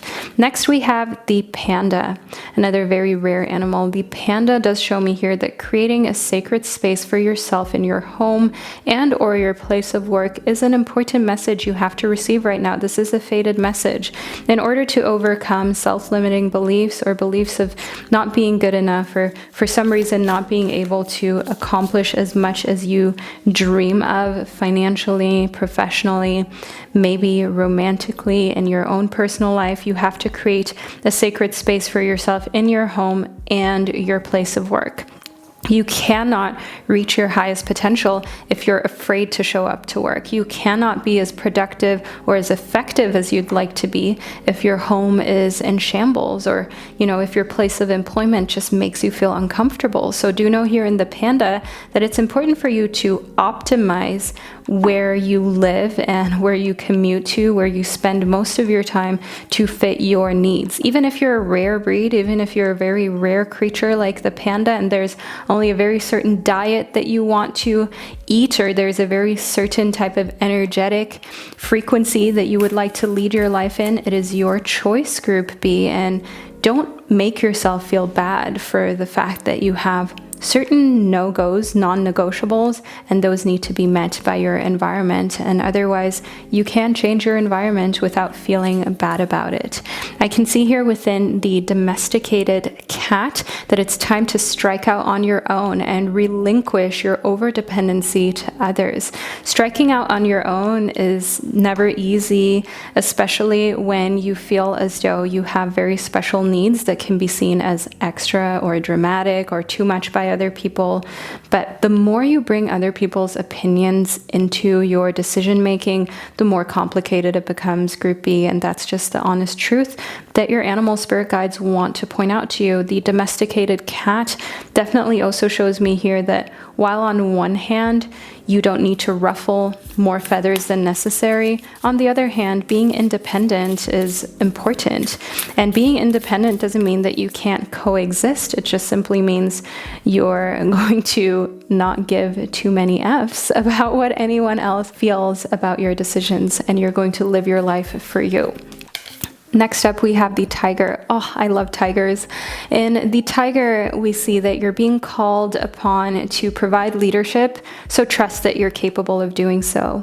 And especially if you are, for example, a person of color or a young woman where there's still the stigma about your gender, your race, or even your looks. You know, pretty privilege is one side of the story, but I definitely also feel as though very socially attractive people, women and men, get treated differently, and not just as a whole, but I definitely feel like women who society deems as attractive get treated in a more derogatory way, in a way that kind of makes them stand out, not for their accomplishments, but for their looks, and minimizes them to their looks, whereas good-looking men are seen as very capable leaders and seen as people who should be successful. So do know how there are just so many different aspects and so many different pluses and minuses in different areas of life depending on your external appearance. Now, you can allow that to dictate how you see yourself,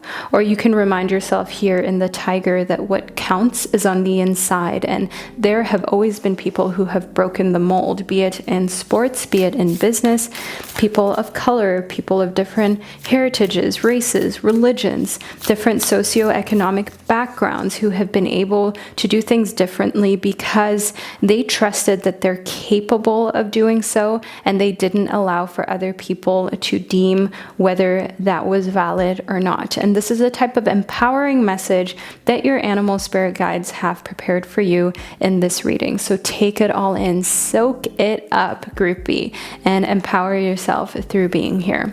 Next up, we have the mountain goat. In the mountain goat, I can see that your animal spirit guides also want to speak to you about something that is out of balance in your life, and something that you have to do whatever it takes in order to correct that.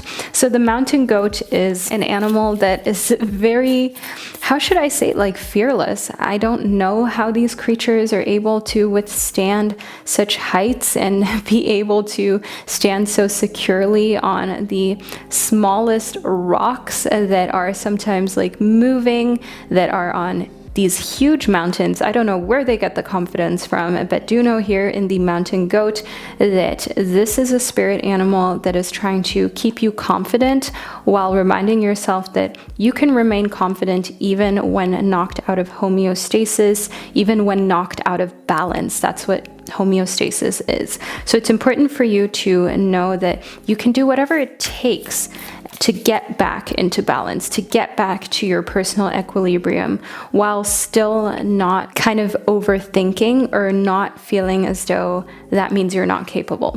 We all go through ups and downs, and just because you've been knocked out of balance or knocked out of homeostasis doesn't mean that all of a sudden you're not a leader. That doesn't mean that all of a sudden you can't relinquish over dependency on others and you have to fall back into old toxic ways. You know, we all go through different ups and downs, and the mountain goat is here to remind you that even when things have been knocked out of balance, that doesn't mean that you have to just throw in the towel. Just work on what's been knocked out of balance and remind yourself of who you are throughout the entire time you're doing that. Next, we have the Wolverine. In the Wolverine group B, you're a lot tougher than you think you are. This is a very simple and straightforward message from your animal guides that you are meant to hear, being tougher than you think you are. And I think this is something you can test very easily by pushing your body to the limit, even just in a physical way, by doing some sort of sport or working out and just pushing that extra rep, pushing that extra mile if you're running, or just those extra 10 minutes if you're doing an exercise where, you know, you're not focusing on reps, but you're focusing on other things. So do know here in the Wolverine that if you have to remind yourself of being tougher than you think that you are, just get that extra repetition in when you're doing an exercise. Get those extra steps in where you felt like you were too tired, but trust me, you can always still do a little more than you thought. I can see here within the fire ant that group B, an important fated message for you to receive is how things can just ignite and turn on fire when you collaborate with others. Now, even if you're an introvert, even if you're someone who feels like they are not the best with other people, or you can be a little bit awkward and you're better at playing alone, you're better at just being a single player rather than working in a team, I want you to know here in the fire ant that you're probably really underestimating the positive impact and ripple effect that you have on a group of people and working with a group of people. The elk does show me, just as the tiger, that you are meant to be a leader and you're meant to bring masculine energy to the table that other people often lack. And I mean true masculinity, not masculinity that is this type of toxic thing where it's just about yelling, about being a bully, about towering over others and kind of dominating by exploiting others' fears. I can definitely see here masculinity coming from your core of not needing to put others down to be a great leader. And that's one thing that a lot of people appreciate you for.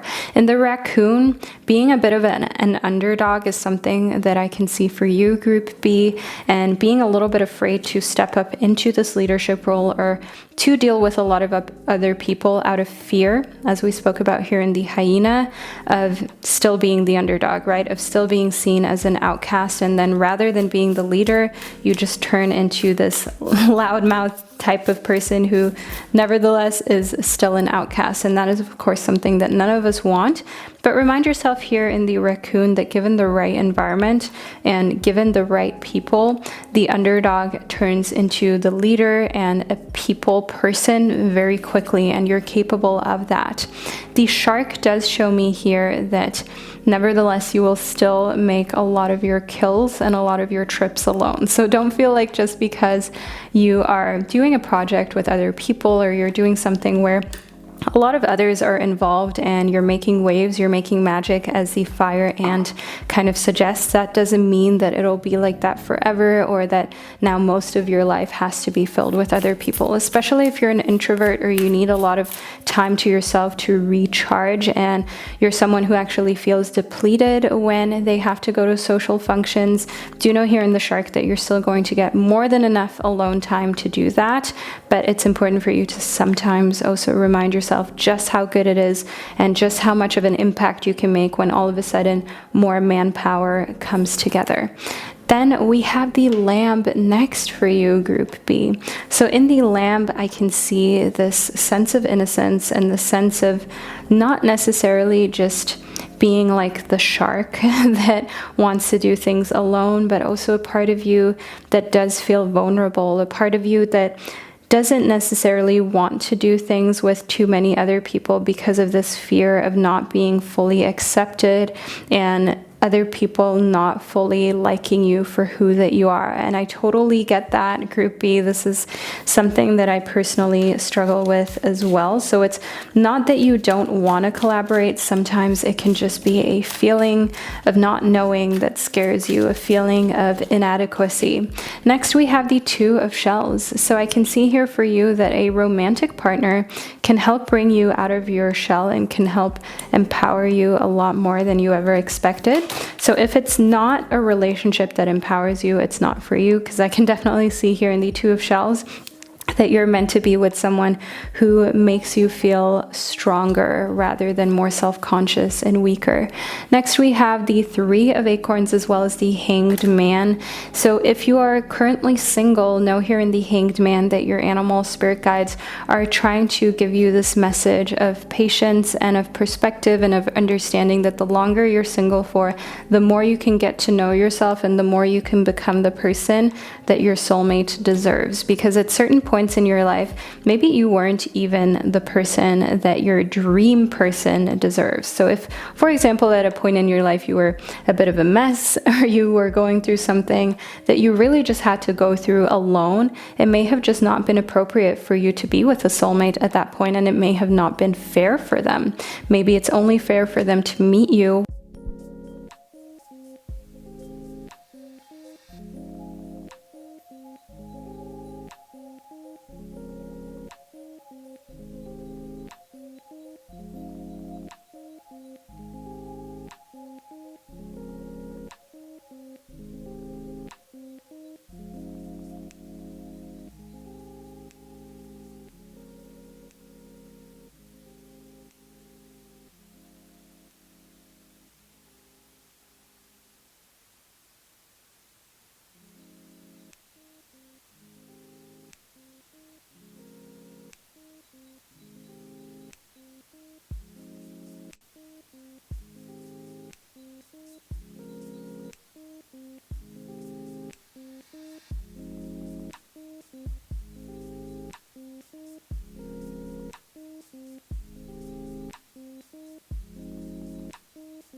Hello, group number 3, and welcome to the second part of your fated messages that are meant for you. You chose the Animal Spirit Tarot deck, so we're going to get straight into it in the second and even more personalized part of your prediction, where we will be receiving all of the relevant messages for you from your spirit animals. So let's move into it. Also, do keep in mind that there is a third part that awaits you as well, where you get to pick from 4 groups again.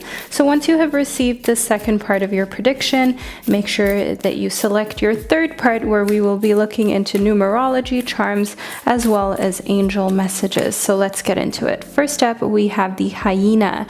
So group number 3 in the hyena, I can definitely see here that you're being called to look at things from a perspective that allows you to embrace the light as well as the dark. So that's an important thing for you to do if you feel like you go through different periods of feeling low or depressed or down, and you kind of feel like you have to push yourself back up, almost like it is your duty to smile again, to be happy again, like you owe it to the world. So do know here within the hyena that your animal spirit guides are trying to let you embrace feeling sad and down, and trying to allow you to cry it out if you need to, journal it out, do whatever you need to do in order to make yourself feel better. But don't make yourself feel happy because you feel like you have to be happy. You know, work through it rather than brushing things under the rug. Next up, we have the horse. So the horse is a symbol for freedom. The moon is a symbol of your intuition. So this ties in beautifully with the hyena, which is trying to communicate to you that if you need to cry it out, or if you just need to go far, far away for a couple days, weeks, or even months, then do so. The freedom is yours, and it is definitely something that you're being empowered to take back into your own personal power. The rabbit is a symbol of good luck and good fortune. So in connectivity to your other animal spirit guides and their messages that have showed up for your fated messages, group number 3, do know that luck is on your side when it comes to doing what feels right for you, and when it comes to just following your intuition and your heart and what makes you feel free, what makes you feel like you can live your life to its highest potential. The eagle also shows me here that seeing things from a bigger perspective is important as well for you at this particular point in time. You can get so caught up in little details, you can get so lost in the trees that you don't even realize that you're in the forest. That's like a little saying that I see here within the eagle for you that is being brought as a fated message. So the mouse is also showing us here with your animal spirits that you're tending to the little things maybe a little too often, tending to little details that don't necessarily matter that much, or that don't necessarily make that big of a change for you, but nevertheless you're maybe seeing these little details, putting them first rather than seeing the big picture. And when you overanalyze and overthink little details, you can very easily fall into a downward spiral of overanalyzing things that don't make that much of a difference in the grand scheme. So for example, overanalyzing your looks every single day before you go to work or before you meet your partner, overanalyzing what you look like, what your skin quality is like, what your outfit's like, and just kind of focusing so much on all of these little details and being hard on yourself rather than the grand scheme, the big picture, the fact that you do have somewhere to go, the fact that you do have a purpose in life or a partner to meet up with, friends or family, and that they want to see you, and that they're most likely not even going to notice these little details. So those are some fated messages that are here for you, group number 3, but we still have a lot more to come. So let's move further into it. Next, we have the unicorn. The unicorn is actually also a symbol of good luck and good fortune. And as you may have already expected, the unicorn is one of my favorite spirit animals. It's a very mystical one. The unicorn states that indulging in your creative, imaginative, and magical side through some form of artistic expression is what you're meant to be doing right now. And to not feel as though everything that you create has to be real or has to be something that in the end gets published. And with published, I mean, don't paint, draw, sing, or create thinking that someone else is going to see it or someone else needs to approve of it. You know, create things in your life for you, not for the event that someone else may see it or for the event that it may be put out there or made public. It's very important for you to create outside of that realm and that box, because when you're constantly creating for the purpose of other people seeing it, then you can kind of lose your love for your artistry and it can kind of start to become really pressury. And this is something that I completely understand. Group number 3, especially being a YouTuber, amongst some other things, it can be really hard to just create without already thinking ahead of how other people will like it, which is why I often create like little niches in my life where I can just create, and I already tell myself before I begin the readings, before I create the project, before I start writing the literature, before I start creating like the new deck, I'm like, this is for me. This is not for anyone else. This is just for me as a creative outlet, and it's not going to be published. It's not going to be put out there. And this is just for me to be ugly, to be real, to be however I want to be without making it PG-13, without making it family friendly, without thinking of any restrictions that I may have or any kind of, how should I say, sensitivity that I should put towards certain topics, and just creating to let out your feelings in a very unrefined and real manner. Being authentic, that's a message that we have here in the Unicorn for you. Next up, we have the Meerkat. In the Meerkat, getting support from a trusted group of like-minded friends is important right now, and is also an important thing when you're creating, to feel like you have the support of other people to just be yourself and to create whatever you would like to create, and that no matter what comes out, you still have someone in your corner, you still have someone who is standing by you. The penguin is a symbol of the period of darkness that you've been experiencing being something that is passing, that is coming to an end. The penguin is a symbol of light. It is a symbol of moving towards more happiness and less of a phase of depression or feeling down. And this is something that we already spoke about earlier in your reading, how seeing the light and the darkness is important, and rather than feeling like you have to shun or swipe any negative emotions under the rug, you're able to express them, work on them, and move past them, to allow your life to move past a period of depression or feeling down. And also to understand that every time you overcome something like that, it just shows you how much you're able to bounce back, because there have definitely also been times for me in my life where I felt like I have this intense, immense sadness and I don't know if I'll be able to overcome it, but somehow I managed to bounce back, and it just teaches me for the next time that anything and everything is possible. And that's an important faded message that I see here in the Penguin for You Group 3. Next up, we have the swan.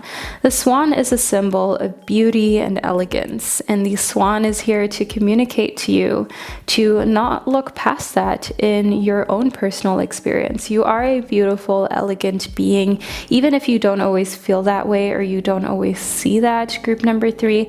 And even if you feel here in connectivity to the meerkat that you're not being given that many compliments or as many as you would really need to feel more confident. And I know this is like something that can feel really cringy to even think of or talk about or feel, when you feel like you're not being praised enough or not getting as many compliments as you quote unquote deserve. But I feel like this is something that we go through depending on the period of time that we're in. If you're putting a lot of hard work into working out, into your actual work or studies, and you just feel like your hard work isn't being recognized, of course it can feel like your group of friends or the people closest to you aren't really paying attention. But it's important that you find stability within, and that you don't allow for an exterior or external source to be the only point of you feeling valid and like you are actually beautiful and worthy. The dog shows me that companionship is definitely something that's really important to you, and that's most likely also why sometimes you can base your beauty and your validity on your relationships and on what your companions think of you or feel about you.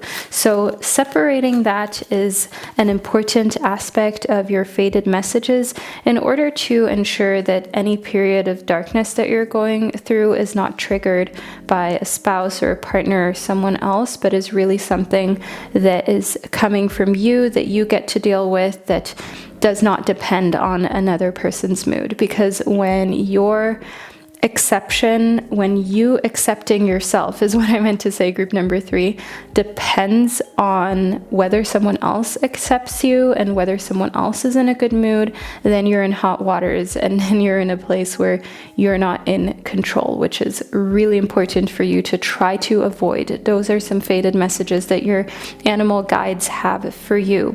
Moving further into what your spirit animals have to say, we have the jackal. In the jackal, we have truth. So be honest.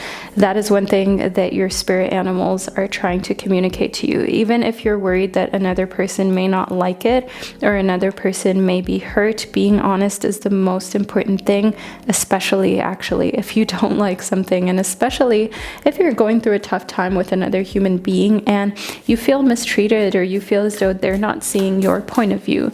Be truthful and be honest. Even if they kind of fight it in the moment, you will have still put your words out there and they can't unhear what you said. So they're going to think about it regardless, whether they want to admit that they have thought about your words or not. Next up, we have the nightingale spirit. Wow, you have so many amazing different animals, spirit guides within this section, group 3. The nightingale is a really beautiful animal that shows you that love is all around you. And this is one thing that I want you to know here in connectivity to the dog. Choose your companionship very wisely, because a companion should add to your life, not take away from it. And so should friends, and so should family. You don't choose your family, but you definitely choose how much you expose their energy onto yours and how much you expose your energy onto them. So it's important for you to ensure that whenever you're sharing energies, whenever you're having energetic exchanges, that they are real, that they're sincere, and that they feel good, and that love being something that's all around you is what you seek for, and not an area of life where you feel like you have to compromise. The deer spirit does show me here that you could be a lot more gentle and kind to yourself, group number 3. And this is a fated message that you are meant to receive, especially if you feel like your friends or family aren't really as soft or as gentle as you need them to be. Of course, different family structures and dynamics react in different ways. Some families are kind of like really tough head on and don't really share many hugs, much love or emotion. And in those families, it can be really tough because it's almost like you have to be gentle for yourself to yourself, because otherwise no one else will bring that gentle touch to the table. So that is where I can definitely see here in the deer spirit and the jackal that you're being called to be honest about the dynamics in your life and whether you maybe need to take on a role that you otherwise would expect a friend or a family member to take on, such as, bringing a very soft, gentle, caring touch to the table. It's not always possible. It's not always something that we're fortunate enough to enjoy. And sometimes we just need to do it for ourselves. And it's important to know when the moment comes that you have to do these things for yourself rather than waiting and nothing ever happening. I can see in the rhino spirit that you can overcome any obstacles the more you learn to kind of remother or reparent yourself. The rhino spirit shows me here that overcoming obstacles is basically what you were born to do, group number 3. So don't be afraid about there being obstacles in the way, or this very task not being easy and not being a simple one. The best things in life are usually not simple nor easy. I can see in the buffalo spirit that the universe and the energy surrounding you, they're abundant and they will provide what you need. So even if you feel really far away from success or really far away from feeling loved, feeling cared for, feeling important, know here that the universe will provide what you need in order for those emotions to start to become the norm for you, group number 3. And for you to start to remind yourself of how important it is to speak your truth, even if others don't like it, and to bring a gentle touch to the table for yourself, even if that's not something that you grew up with or that you currently have available in your relationships and in your personal life. That's okay. There are ups and downs in relationships. Some people just don't know how to express warmth and gentleness to the extent that you need it. But that doesn't mean that you can't find other ways to give it to yourself. Now, group number 3, these are the spirit animal messages that you were meant to receive as fated messages that were meant for you. Now, scroll down into the description box or into the comment section where I have the timestamps provided for the 3rd round that you get to pick in order to put together your very own personal reading and personal prediction. I really hope that you've enjoyed this. Leave a unicorn emoji down below in the comment section to let me know that for the 2nd round you chose the 3rd group and that you love this format of video that is highly personalized and you can put together by yourself for yourself in order to meet your own needs. Now, group 3, I'll catch you over during the 3rd section of your reading where we will be looking into numerology, charms, as well as the fated angel messages that we have available for you. So I'll speak to you momentarily.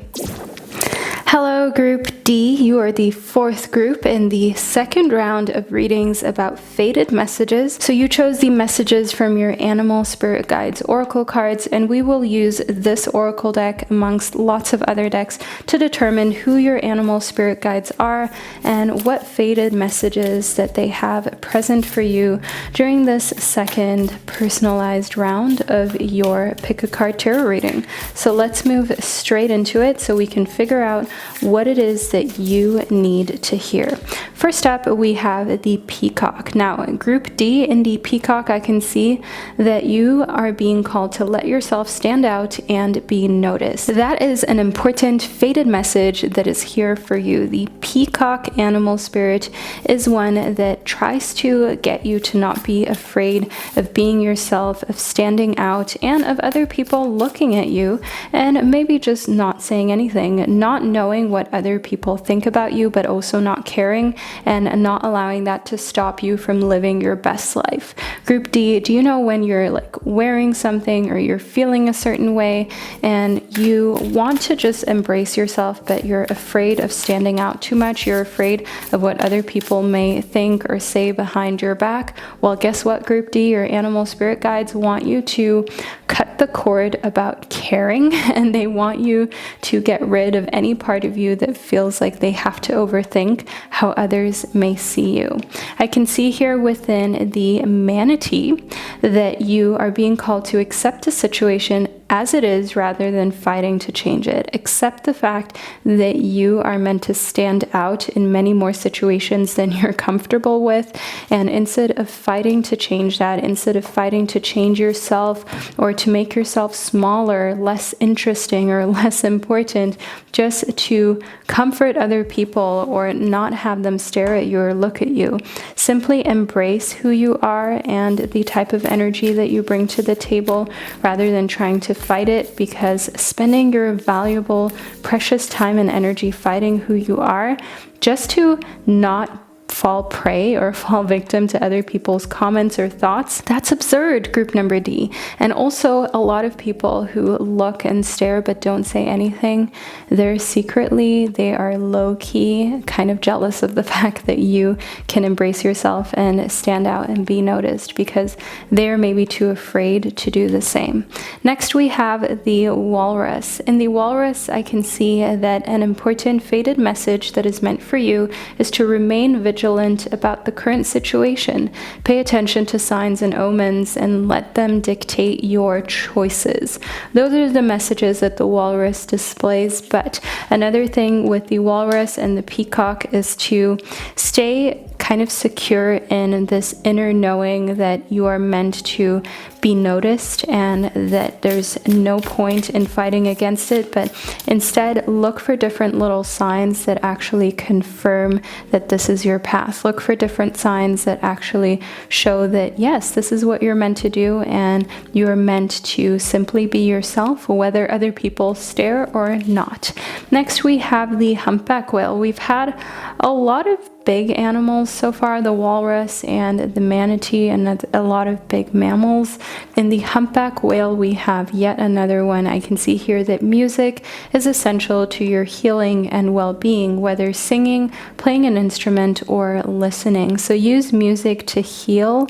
Group D, this is an important asset that you can access really easily. I mean, you being able to watch this video, you have access to the internet. So in the humpback whale, there is absolutely no excuse for you to not be connecting more with music, is what I meant to say, and for you to not be making more music, dancing, moving your body. I know, especially if you're not a dancer like me, for example, group D, it can feel a little bit embarrassing, it can feel a little bit cringy, but do know in the humpback whale that an important fated message is to confront you about not living your best life when it comes to music, not using it for your well-being, and this is definitely something that your animal spirit guides are trying to push you to do.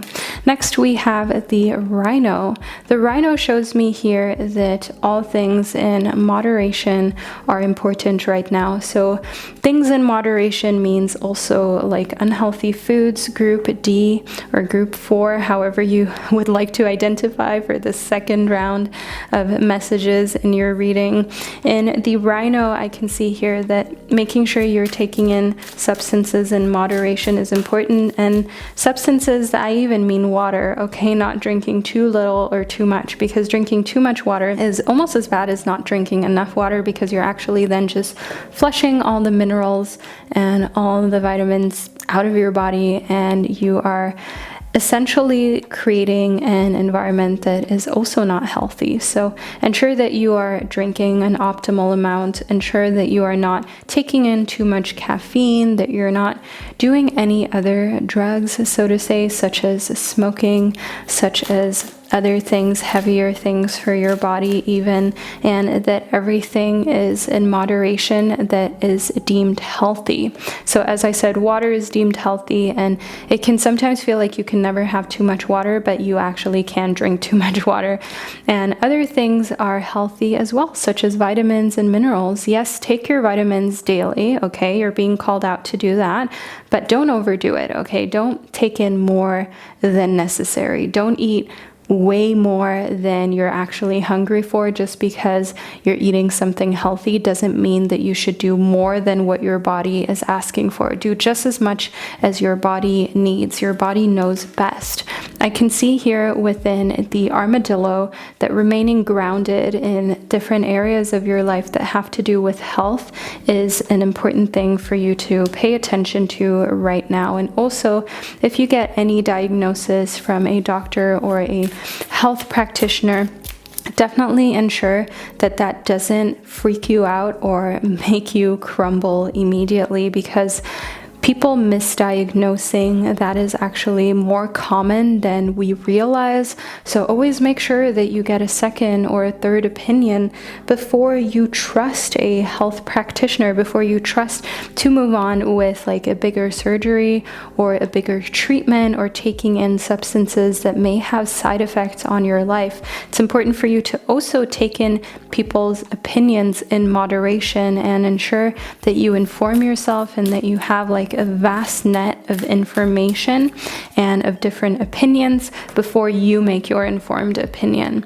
And this is also something that I feel like we get shamed into doing, simply trusting doctors because they have a medical degree, or trusting psychologists because they have gone to school for so and so long, which of course, like, them being experts does matter. Of course, nobody is saying that it doesn't matter, but we always need to take it with a little grain of salt because they're just human as well. We don't know what they're going through. We don't know what their mental health issues may be. They are also just human. They may have a bad day. They may have a lab worker that has had a bad day. So it's important to get multiple different opinions before you move forward with any big decisions that impact your health. And most importantly, you have to be convinced. You have to feel that it's right for you, because you are the one who will have to live with the repercussions if you go against your gut feeling, if you go against your instinct, and you end up in a situation more dire than you started out with. Next up, we have the cat. Now, group number D group D, not number D, group D.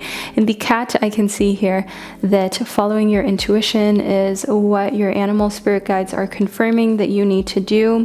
I find that lately I barely actually need the cards, but they're a great confirmation, group D, because they just furthermore show you that these messages are solidified, they are important, fated messages for you to receive, and they further just confirm everything that we're speaking of and all of the messages that are getting channeled through for you. So in the cat, I can definitely see here that you are being told to listen to your intuition and to remind yourself again that if you go against your intuition and your gut feeling and something goes wrong, you will wish that you hadn't done that and you will be mad at yourself. So try to avoid that at all costs.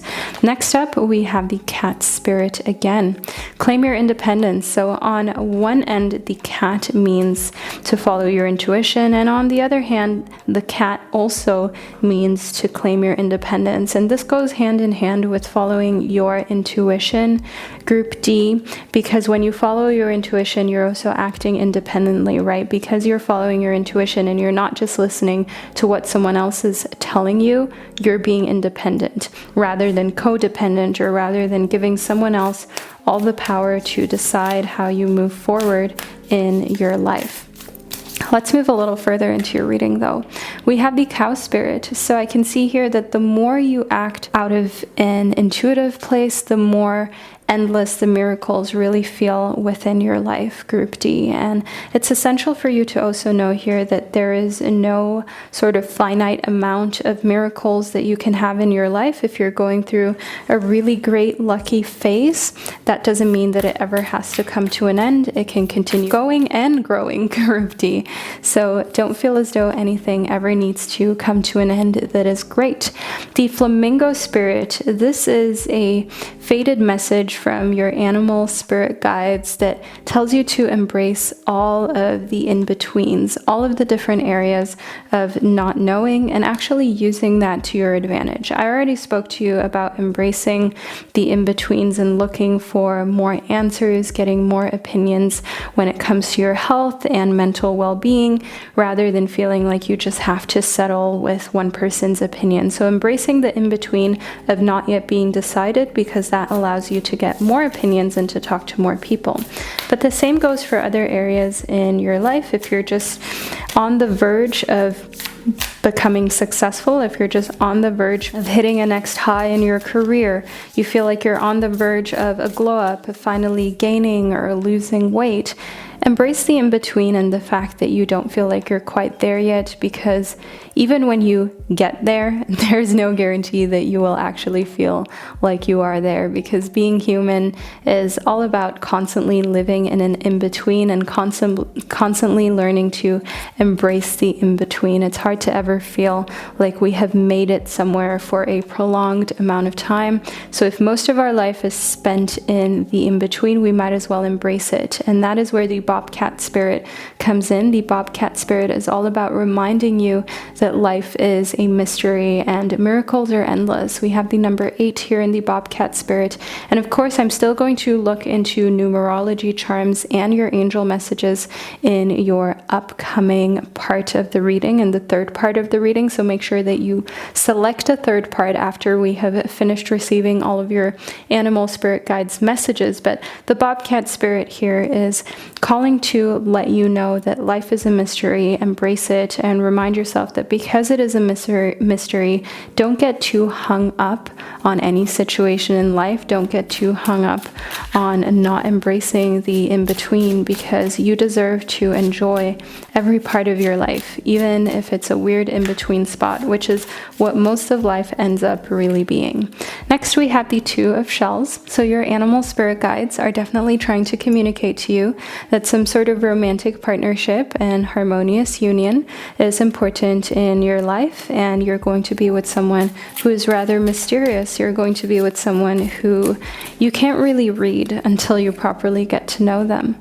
Here in the Queen of Acorns, I can see that they're most likely a fire sign. They're someone who is very passionate and very creative. They have a lot of feminine energy amidst the masculine energy, which is what fire sign energy is based on. So they have this great mixture between masculinity and femininity, and that makes them a very balanced and mature person. They're also slightly older than you. Here in the Star, I can see that they bring peace, they bring healing into your life, and this is the type of person that you can spend forever with. This is the type of twin flame that you can be with till the end of your days here in the earthly realm, and with whom you can embrace life to its fullest extent. Group D. So this is really great, favorable news for you.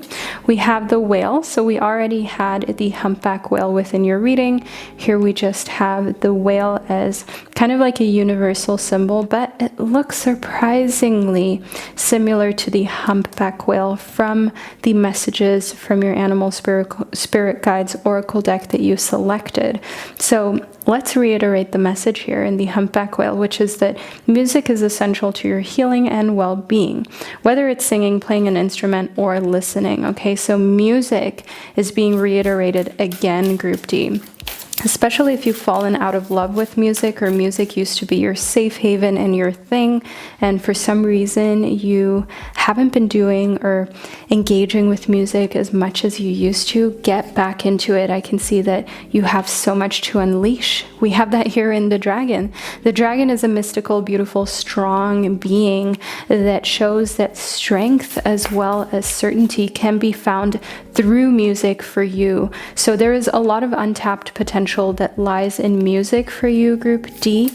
So get back into it, because you'll be surprised at what a positive change and difference music actually has on your life. So after you receive your reading, definitely like put on a little karaoke song, put on something that you can do with music, open up GarageBand on your computer, find ways in which you can just listen to music and dance and let loose or sing. Next, we have the horse. The horse is a symbol of freedom, and it also has this little moon symbol on it, which represents your intuition. Now, your intuition was already brought up within the cat, and here in the horse, I can definitely see that freedom is what leads to you following your intuition more and more, because you feel free to decide and to claim your own sovereignty without needing to look around and care about what someone else is saying about your decision. So the horse and the two cats that we have as your animal spirit guides are definitely an important part of reclaiming your independence. Furthermore, if you have access to cats, or you even live with cats, if you have access to horses, be in close proximity with them, Group D, as they help you further find your confidence and your sovereignty and help strengthen that part of you. Now, Group D, this is the second part of your prediction that I have received for you, and I really hope you enjoyed it and that you found it insightful. Leave a little cat emoji down below in the comment section to let me and others know that you made it all the way to the end. Now, make sure that you select your third round of readings in order to receive your fated messages on numerology, charms, as well as angel messages that you are still meant to have as part of your life and path moving forward. So make sure you select your last and final group in order to complete your personal reading, and I'll catch you over during the third round of your prediction. Hello and welcome to the third and final part of your Fated Messages prediction. So in this third round, you're able to pick from one of these 4 angel numbers.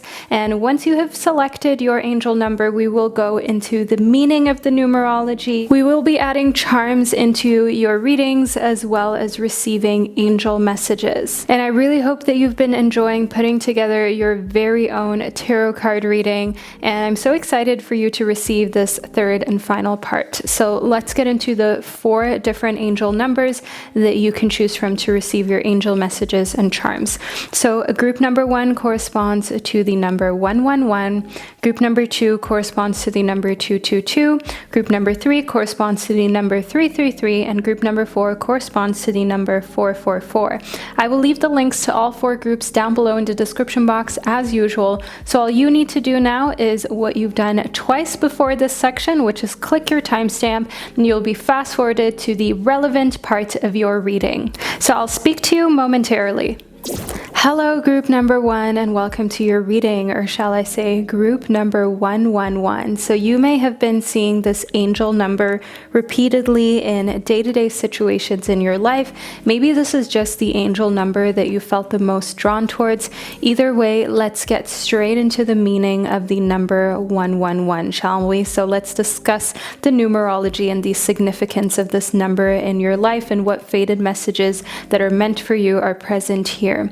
So the number 111 means that what you are continuously thinking will come true. So the number 111 stands for significant amounts of energy and power that lie within your manifestations. So if you're trying to manifest something, do know right now that seeing the number 111 means that your dreams and your wants are being manifested. But just as much as you can manifest things that you want, beware that you can also manifest things that you don't want if you're putting too much time and energy into worrying about things. So keep that in mind.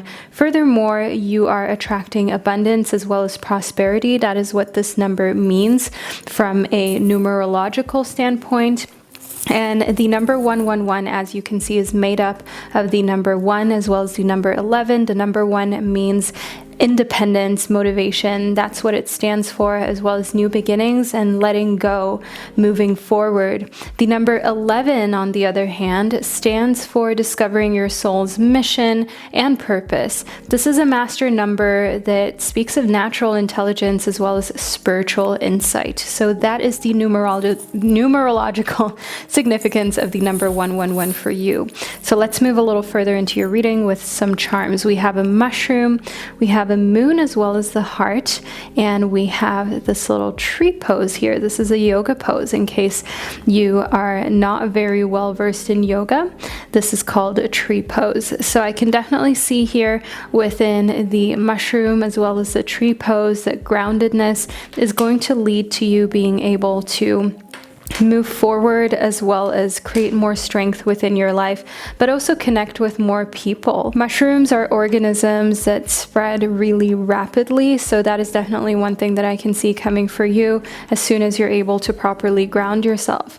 Next up, we have the moon in conjunction to this heart. I can see here that following your intuition is what your angel messages entail, as well as going with what your heart is telling you to do. So kind of marrying your intuition as well as your heart's desires is what I can see here in the moon with the heart, because for any of you who didn't know, the moon is a symbol of your intuition.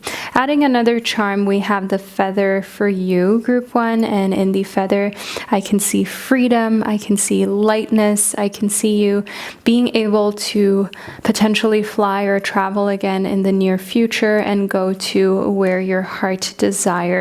So let's move a little further into your reading with a few cards. I'm starting off with this Angel Prayers Oracle deck.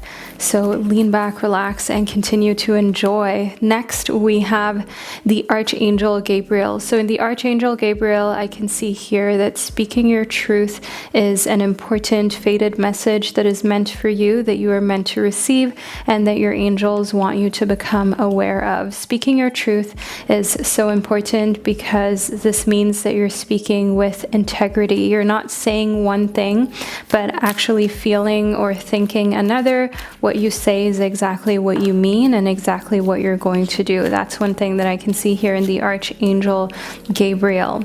Next up, we have the Archangel Jeremiel. The Archangel Jeremiel is all about the miracle of forgiveness, understanding the process of forgiveness, and also understanding its importance. So group one, if there is a grudge that you're still holding with someone who hurt you really badly or who you feel went behind your back in a way that just really wasn't cool, try to forgive them, and also remind yourself that when you don't forgive them, the only person that you're most likely still hurting is yourself. And it's really not worth hurting yourself over a grudge or over not being able to forgive. Let's move further into your reading. We have the Amber.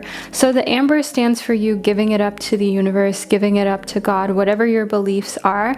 Know that my channel is all-inclusive. I am the type of channel that is just based on spirituality, not on any particular belief. So in the Amber, do know here that taking a deep breath and on the exhale, releasing a situation that is causing anxiety to a higher power source or just into nothingness is what you're being called to do by your guides and your angels. No matter what angels, guides, or higher power you believe in, any type of giving things up and not harboring things, not holding things in, that is a fated message that you are meant to receive and that you are meant to act upon.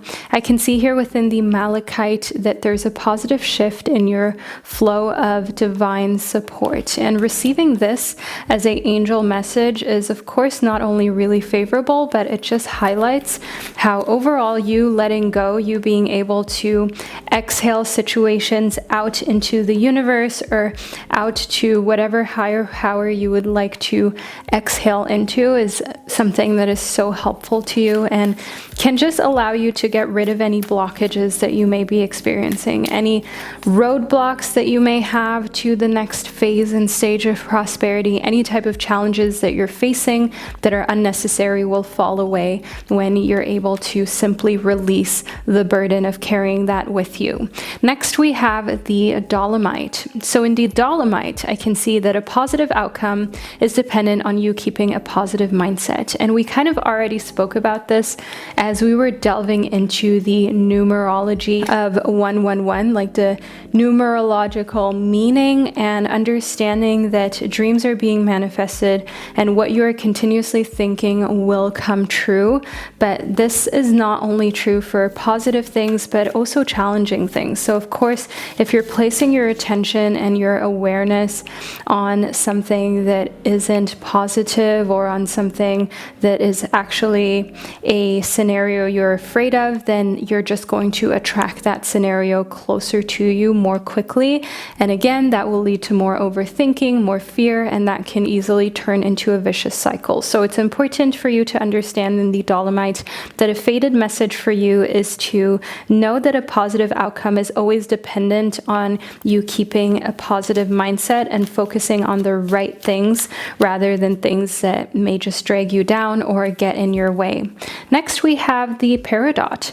So in the Peridot, I can see here, you can break free from reoccurring negative patterns by praying to know the lessons and blessings that they contain. That is one thing that I can see here within the Peridot for you. And I definitely want you to understand here that if prayer is something that is a trigger word to you, this is again where forgiveness may come into play. If you feel like religion should be something positive, but it's just been used to pressure people or to force people into things, maybe some people even try to use prayer in order to control you, then I understand that this can be triggering, but that's where you have to remember here in the Archangel Jeremiel that you are being called to forgive, to process, and to be able to move forward without allowing that to still affect you to this day. And the Peridot speaks of you breaking free from reoccurring negative patterns by breaking the cycles and breaking the habits and changing something for the long term. Not just making short-term little changes, but actually truly investing in your future. I can see here within writing a gratitude list that a great way for you to do that is to write a gratitude list every morning, every day when you get up. Write down things that you're grateful for. That way you can very quickly and easily turn a day that would otherwise be started on a bad note or on the wrong foot. You can turn that into a positive experience, and it is definitely also very helpful with mental illnesses that you may be suffering with if you just write down a few things that you're grateful for every single morning to remind you of how fortunate that you actually are. I can see in connecting with your ancestors as well as with the peridot that some reoccurring negative patterns are definitely passed down and definitely have to do with what you have learned as a child or as a teenager from parents, from other ancestors. And I do want you to know here that with these life lessons, you're able to move past that baggage, that ancestral baggage, and into a new future that you are creating, where you are actually creating traditions that future generations can bring with them. And these are traditions of more positive patterns and more positive habits than you have had to deal with. I can see here in making a vision board that it's a great time for you to think of making a vision board, especially if you're watching this reading in 2021, towards the end of 2021, and it's, time to make goal boards. It's time to figure out what you want for the upcoming calendar year, what you would like to manifest, and to know that with you being so closely connected to the angel number 111, your manifestations are most likely going to become a reality for you. I can see within the sweet treat that denying yourself of things that bring you joy when it comes to food and little snacks is not something that your angels want you to do right now. Your angels want you to indulge, to live life to the full extent, and to not be overly concerned about calories or about your physical looks. I can see here within this little dinosaur charm that we have for you, group 1, that when it comes to making waves, when it comes to creating history, you have nothing to worry about. You will leave your footprint, you will leave your mark on this world. If that is what you are planning on doing, you will definitely be remembered by the generations that are yet to come or to come after you, and you're definitely going to be one of those people of whom others tell stories even long after your time in this earthly body has been experienced and has moved and shifted into a different vibrational entity. So group number 1, I really hope that you enjoyed this third and final part of your reading with your angel messages, with charms, with a numerology section. Let me know down below that you chose the number 111 and that you made it all the way through to the very end, and that you enjoyed this highly personalized approach to a tarot card reading. Thank you so much for being here. If you're not subscribed yet, but you watched 3 parts, group 1, it's pretty obvious that we vibe with one another, and you just need to hit that subscribe button and make sure you never miss out on any future predictions. I hope that you're staying safe, and I look forward to connecting with you during one of my upcoming videos. Hello, group number 2, and welcome to the third and final round of your personal tarot card reading, where we are figuring out what faded messages were meant for you and what faded messages that you need to hear.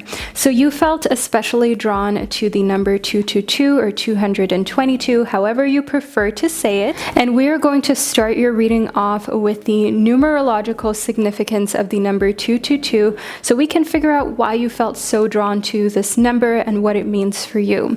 So the number 222 is a number, an angel number that is a sign of positivity, good luck, and joy.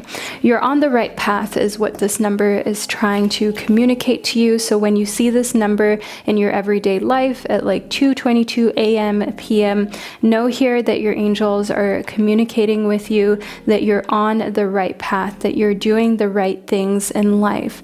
And this is also the energy energy of cooperation and balance. This number holds the message that you are choosing what energy that you nourish your seeds that you're growing with. So for example, if your seeds are positive thoughts, you decide that you're putting positive energy into that, but you also decide if you put negative energy into that. You also decide if you put indecisive energy into anything. So the number 222 definitely shows that a lot of your life is up to you, which is great because you're in control. This is a number that is trying to communicate to you to be patient and to remind yourself that you reap what you sow. So make sure that you take time when you're sowing things and when you're planting your seeds and you're watering them appropriately with positive energy. This number also means that there are lots of opportunities for you to expand as well as grow through visualization, connecting with yourself through creativity. That's what this number stands for. So do know here that if you're looking for a promotion, if you're looking to grow in your career or in your personal life, whatever it is, the number 222 shows that there are opportunities, but it's important for you to take your time and to not rush things. Next up, we have the garnet within your angel messages. The garnet stands for purification and detoxification. It's time for you to release physical and energetic toxins from your life. As we already spoke about in the numerological meaning and significance of the number 222, this is a number that wants you to come back into balance and to regain your balance. And the garnet is definitely an angel message of a crystal that shows up when you have to let go of toxins and bring your pH balance back to where it needs to be. Bring the acidity that may have been created within your body down, quite literally or figuratively. So ensure that you're surrounding yourself with positive vibes in any way that you can. Next, we have the moonstone, and the moonstone speaks of heightened intuition, being extra aware of your inner knowingness and understanding that it's trustworthy. Ooh, sorry, group number 2. My camera is being a little crazy, right? Okay, there we go. We got it sorted.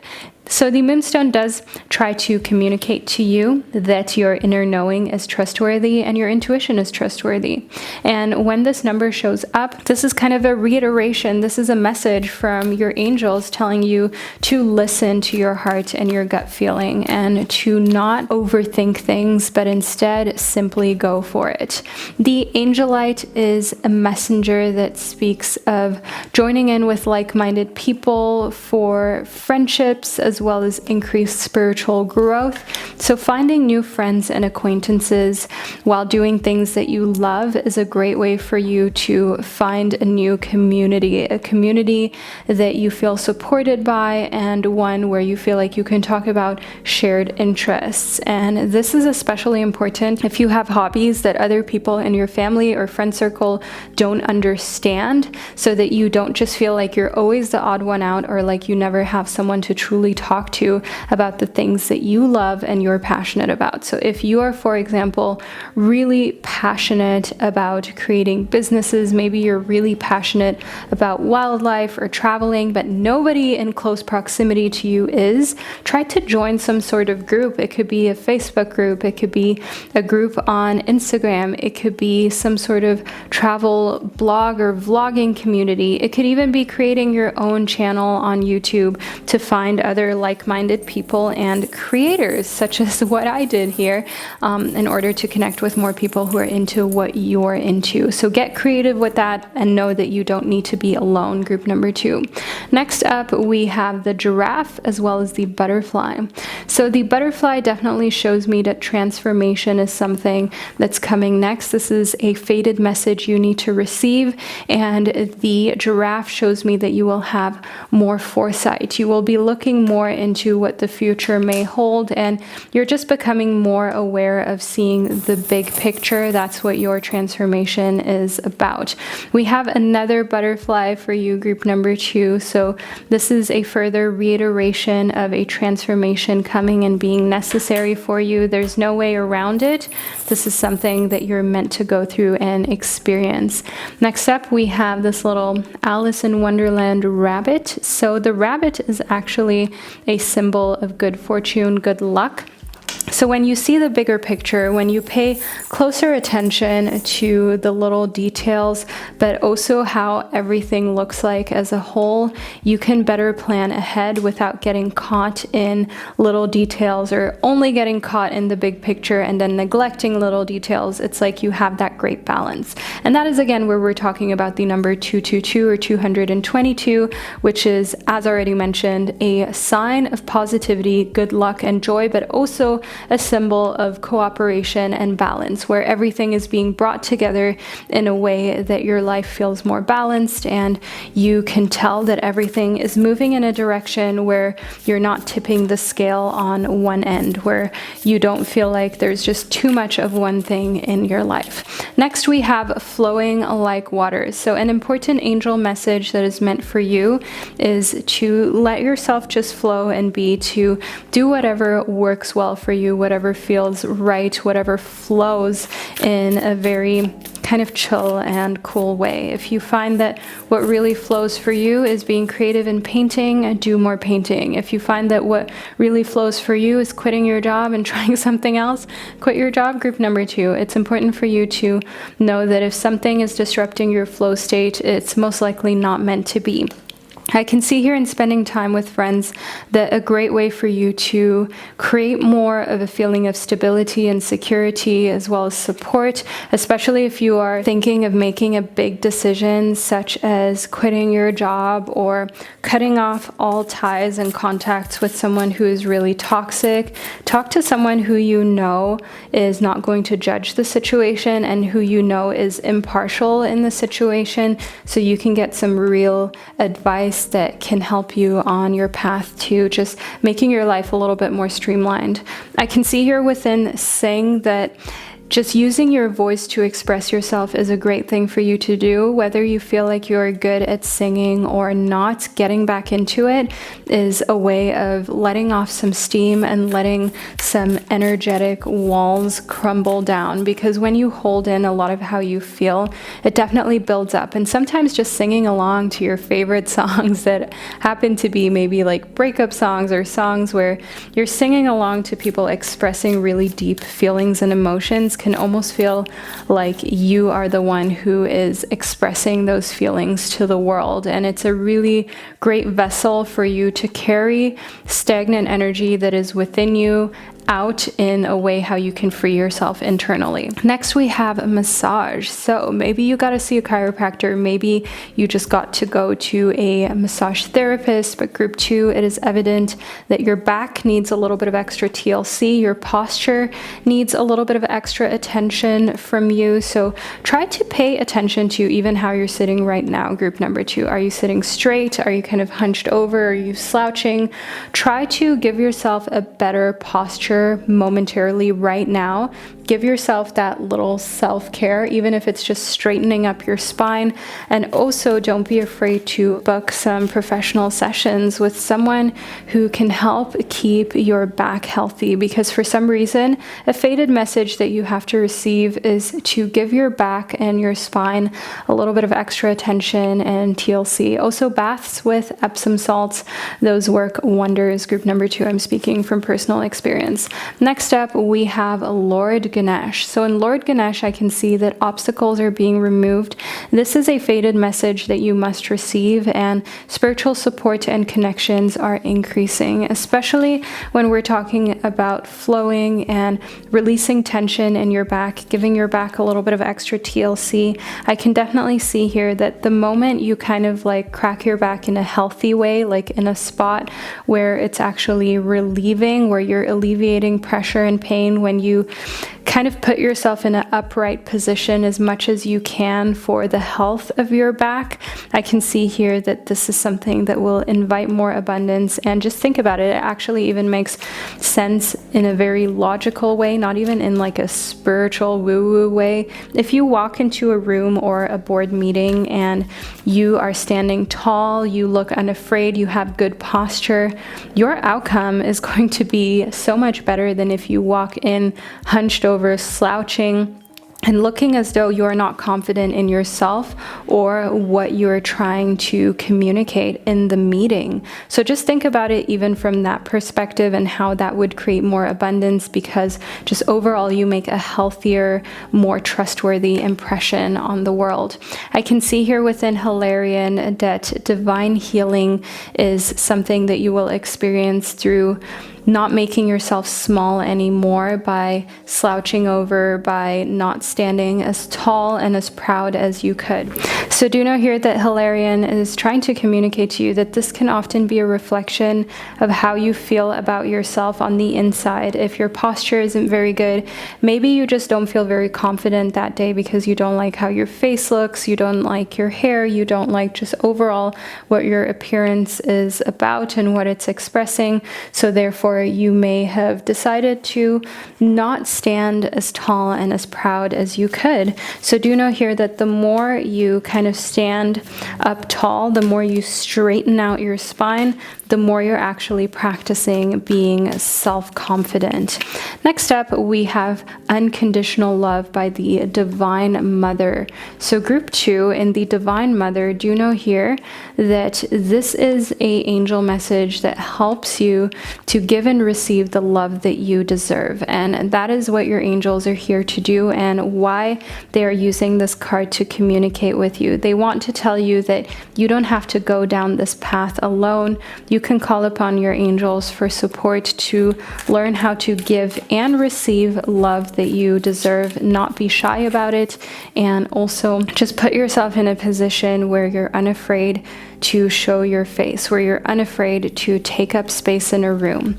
I can see here in the loved one in heaven that there is definitely some loved one, some ancestor, someone who used to be on this earth in form of a human being and has now transcended into a different energetic entity who would be so proud of you for embracing yourself more and for not being afraid to be proud of where you come from, not being afraid to be proud to be you. So remind yourself here in the loved one in heaven that there is a loved one, there is an ancestor that is watching over you and simply wants you to live your best life, embrace yourself, and never make yourself feel small for any reason, whether it be fear, whether it be to not make other people uncomfortable, and be unapologetic about this. So group 2, we are at the very end of your reading, and I really hope that you enjoyed getting to put together your very own tarot card prediction, almost like you're receiving a private reading by me.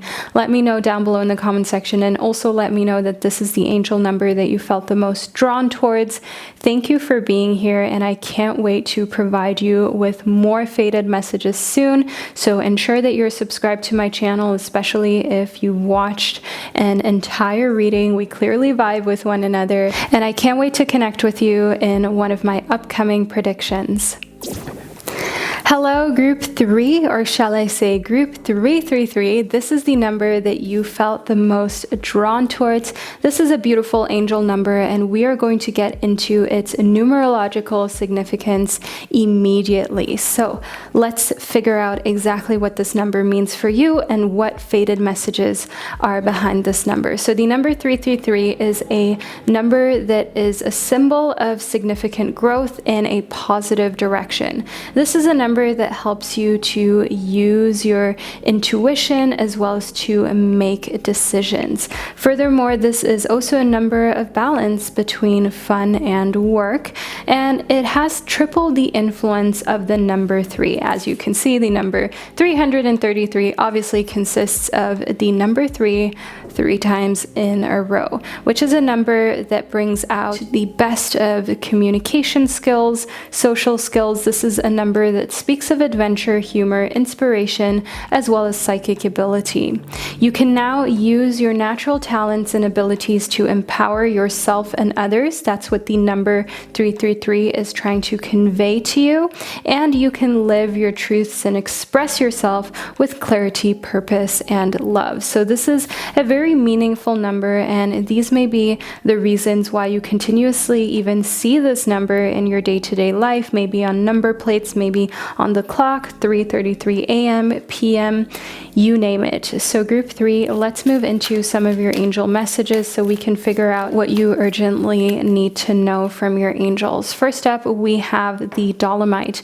Now, the dolomite is a crystal that is trying to communicate to you that a positive outcome in any area of your life is dependent on positive thoughts. So your angels are trying to communicate to you the importance of a positive mindset and you maintaining that positive mindset and never allowing for anyone to take away your hope or take away your positivity, no matter how dire the situation. I can see here within the Calcite that taking charge of your schedule during a busy time and honestly assessing your underlying reasons for being busy is a fated message that you are also meant to receive. Remember how we spoke about the significance of the number 333 and how this is also a number of balance between fun and work, which is what the Calcite is trying to speak to you about. So your angels are here to talk to you, group 3, about the balance between work and the balance between fun, and whether you sometimes take on more projects than necessary just to fill up your calendar, or whether you take those projects on because they really need to be done, because often we just fill our days with tasks that don't need to be done, but it would be good if they were to be done. You know what I'm saying? That's a big difference. It's a very ineffective way of working to begin with. You can Google that. There are lots of scientific studies that actually show you how multitasking ends up with you having to redo tasks over and over again because you are not focusing on the task at hand. So you're making more mistakes because your brain cannot just like divide itself in half, right? Your brain can only focus on a thing at a time. So do know here in busy times and multitasking, your angels are definitely trying to communicate to you about taking charge of your schedule and ensuring that you're not spreading yourself too thin or piling too many unnecessary tasks on your plate. The diamond is a crystal with a very strong significance when it comes to your self-worth. And a diamond brings with it a message of valuing your self-worth, of reminding yourself that you are a precious gem of the universe, you are a precious starseed and light worker that deserves to be embraced both by yourself as well as those surrounding you. The garnet is all about purification and detoxification. It's time for you to release physical and energetic toxins from your life. So a fated message that you must receive, group 3, is that in order to value yourself, you also have to value what you're putting into your body. And if you have not been showing yourself self-love, if you have not been respecting yourself, then you definitely need a literal detox as well. So if you've been eating a lot of junk food, or if you've been smoking, drinking, taking in other substances that are not healthy for you, that are not nourishing your body, then you have actually been hurting your body, right? You've been destroying it, because your body doesn't just maintain. It's like either you're nourishing it and it's detoxing, or then you are putting toxins into your body and you're therefore making your body work harder because you're not nourishing it. So it's kind of being chiseled away at slowly but surely. And that is what your crystal angels are here to speak to you about. Stop doing that, group 3. Try to show yourself respect with every sip that you take and with every bite that you eat. And by respecting yourself, I mean not having things that you know aren't healthy, not putting anything into your temple, into your body that you know is not nourishing your body, but with every single bite asking yourself, am I respecting myself by eating this? Am I respecting my body, my temple by drinking this? Or am I just making my body work harder to detox, to cleanse? So those are some important messages that you are meant to ask yourself, and that you're meant to be stern with yourself on, okay? You're meant to actually be almost like really hard on yourself when it comes to that, to ensure that you are doing things in a way that serves you for the long run. And it goes the other way around as well. Group number 3, you're not exempt if you just don't eat very much because your appetite just isn't there, or maybe you're struggling to eat certain amounts. It's important for you to know that just as you can be eating and taking in things that aren't healthy in quantities that are too large, or just generally unhealthy products, not having eating anything, not nourishing your body, letting yourself go hungry or thirsty is definitely also something you have to call yourself out on and sometimes give yourself tough love with, just because otherwise you will just self-destruct. Next up, we have a massage. Now, group 3, showing yourself a little bit of extra care through getting a massage is also a great way to honor your physical body and temple and to show that you respect it and you care for it, especially if this is something that you would never do. See this as a little challenge and as a fated message meant for you, where your angels are trying to get you moving, get you out of the house, and doing things that show self-love and gratitude for your body. Also, making sure that you spend time feeling pleasure. Group number 3, I will just let your imagination run a little wild with this one, because I of course want to keep everything PG-13 on this channel, but you get the idea. Also, pleasuring yourself is something you shouldn't be afraid to do or ashamed to do. It's your body, it's your turf, it's your rules, and especially whatever you do in like the comfort or privacy of your own space, room, or home. That's up to you, group number 3, and it's not anything that you should feel ashamed of. I can see here within charity that connecting with heaven, asking and receiving is an important fated message that your angels are bringing to you, understanding that it's actually often just that easy. Asking, believing, and receiving is a real thing. If you believe that something is going to come true, that already kind of puts a lot of energy into whatever the belief is, whether that is you failing an exam or you passing an exam, you being successful, you finding love, or being alone forever. Whatever you believe in, you are most likely or more likely going to receive. So be very careful with your thoughts. I can see here within Diana that another angel that's here for you, which is Diana, is trying to communicate to you, group 3, that you should think about what you desire and put your focused intention on the things you truly want, not the things you're afraid of. To set your sights high and to expect the best possible outcome, okay? Not to fear the worst possible outcome and put your energy on that, but to expect the best possible outcome. To keep your intention on that and to ensure that you're doing so in a very intentional way, not just by chance. In Katumi, we have this cloak of wisdom. You already know the answer. You already know that deep within, if your gut is telling you to do something or not to do something, that is most likely the healthiest thing for you to do, is most likely just following and listening to that gut feeling. So in Katumi, definitely know here that more often than not, you already have the answers to the questions that you seek. You just simply need to believe it more, and you need to understand here that your intuition has its own way of communicating and has its own way of protecting you. In the Miriam, I can see that choosing to forgive in order to heal, seeing the light in all, remembering that love has no boundaries, is a fated message that's meant for you.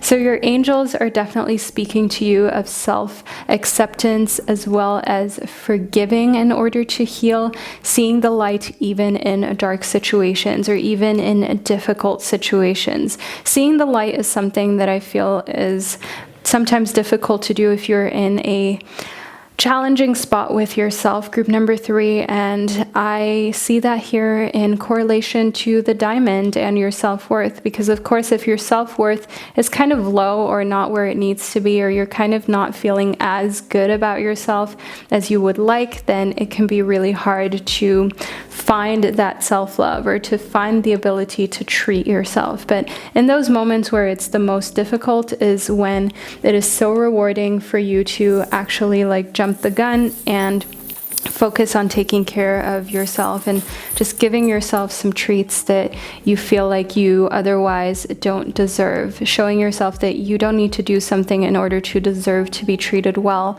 So in the scissors, you know, cut those ties. That is the message that we have here within the scissor. You are able to cut the ropes or the ties that make you feel like you have to bind certain actions or a certain body image of yours to whether or not you can be rewarded rewarded or whether or not you're worthy. So not feeling like you have to be a certain size before you can buy yourself that outfit that you really love, or you don't have to make a certain amount of money before you can spoil yourself with a vacation. Like, if you can do that beforehand, try to just get there anyways. Try to spoil yourself anyways, as long as, of course, it makes sense for you financially as well. I can see here within the paw that a great example of not needing to earn anything is just look at your pets if you have pets or other people's pets, and just remind yourself here that pets, they don't need to do anything. They just exist and they are loved, they are treated, they are given a lot of treats, they're given care, they're given everything that they could need, and a pet owner would never feel as though that their pet doesn't deserve it. Their living being shouldn't have that. So why should you be so hard on yourself, group number 3? Like, you can at least give yourself that same love that a pet owner gives their pet. Next, we have the dolphin as well as this peace sign. So the dolphin definitely shows me that maybe made you smile or made you laugh internally, that you are sometimes not even giving yourself what other people give, like their dogs, because you aren't expressing as much love as you maybe should to yourself. And I can definitely see here within the peace sign that it's all good for you. It's all a learning process. So yes, you make mistakes like everyone else, but you are committed to learning, and you're committed to leading a life that is peaceful and leading a life that actually shows the best sides of life to you. Of course, there are always difficult times. We all go through those, but you're definitely committed to making things better, and that's the most important thing. So group 3, this is the third and final part of your prediction that I received for you. I really hope that you enjoyed this and that you love this highly personalized way of putting together your own tarot card reading. Let me know down below. Let me also know here that you chose the number 333, just so I can get a good idea of what numbers are really popular and who made it to the end. If you made it to the end and you're not yet subscribed, group number 3, you know, we vibe with one another, and you wouldn't want to miss out on another reading. Thank you so much for being here and for spending this divine time and space with me, and I'll catch you during one of my upcoming predictions. Hello group number 4, and welcome to the third and final part of your Fated Messages Meant for You predictions. I really hope that so far you have enjoyed putting together your own tarot card reading, and that it feels like you're receiving a free personal reading. That is the entire goal of this video. So we will first go into the significance of the number 444 or 444, however you choose to say it, and then afterwards we will be delving into your angel messages, as well as using some charms for you as well in order to receive the last portion of Fated Messages that are meant for you. So let's first talk about the number 444 and why you may have felt drawn towards this number, or why you maybe continuously see it in your day-to-day life. Think 4:44 a.m., 4:44 p.m., 444 on numbers plates, house numbers, so on and so forth. So this is a number that resonates with the number 4, of course, and the number 4 is the number of the vibration of the archangels. You are being called to pay attention to your intuition and your inner wisdom, because this number is speaking about your drive and determination. So pay close attention to ensuring that you keep a good balance between drive, determination, and also motivation, because when you have that in a sweet spot, you are ultimately led to success. So this number is based on the number 4, which represents passion, work, drive, as well as endurance. So ensuring that you are passionate about what you're doing will keep that motivation up and will lead you towards success, group number 4. And this is also a number that is trying to communicate to you that all is well. Trust yourself and your path. You're doing a great job. And if you need support, ask, because your guides and your angels are available and ready to communicate with you in some way, shape, or form. So there's very easy ways how you can communicate with your angels. You can, for example, ask for a very specific sign, such as not a white feather, okay? Maybe it is a brown feather with white speckles, something like that. and asking to see a feather like that within the next 3 days. And if you do see that feather, it's like a confirmation to you that your angels are here, they're near, they're watching, they're listening, they're communicating with you. So allow yourself to play those little communication games with your angels if you sometimes feel like you're alone, in order to strengthen that bond with the divine. I can see here within the Moldavite that your unique qualities, they are an important part of your life purpose, and it's okay for you to feel different from others. This is important when you're on this path 444 or 444, because it is easy for you to get knocked out of balance, to get knocked out of homeostasis, because you feel like all eyes are on you, but not in a positive way, and that can mess with your endurance, that can mess with your drive. So do know here that just because you are unconventional, just because unconventionality kind of goes with you very naturally, group 4, that is not a bad thing. That is something to be proud of. I can see here within the Aqua Aura, healthy communication in relationships, heart-to-heart discussions, and clear, assertive communication that helps you understand and be understood. The most important part being the latter, the last thing, that it helps you be understood. The more you have clear, assertive communication, and the more you also listen to others. That is healthy communication. Listening, not so you can immediately answer or give someone feedback, but listening to take in, to process. And if you have people in your life who don't seem to listen to you properly, then it's also very important for you to voice your concerns and to tell them, like, hey, I don't really want you giving me an answer immediately or cutting me off to butt into what I'm saying. I want you to take in what I'm saying, think about it before you just give me any old answer. I can see here within the Peridot that these are life lessons that come with time. You may find that the older you get, the less it really bothers you whether someone interrupts you, whether someone isn't properly listening to you, because you know that those who matter will listen, and that some people just need time to even learn how to listen, that it doesn't matter how often you tell them to not interrupt you, they may just continue doing that, but that doesn't have to take away from your grind or from who you are as a person. Simply acknowledging that you can't teach everyone, and sometimes teaching people is the wrong approach, and it's best for you to just smile and carry on and keep your words to yourself if certain people don't appreciate the wisdom. I can see here within multifaceted that there are many layers and dimensions to the situation and the person that you are, and this is another reason why you are so unconventional, or why unconventionality has showed up within your reading group number 4.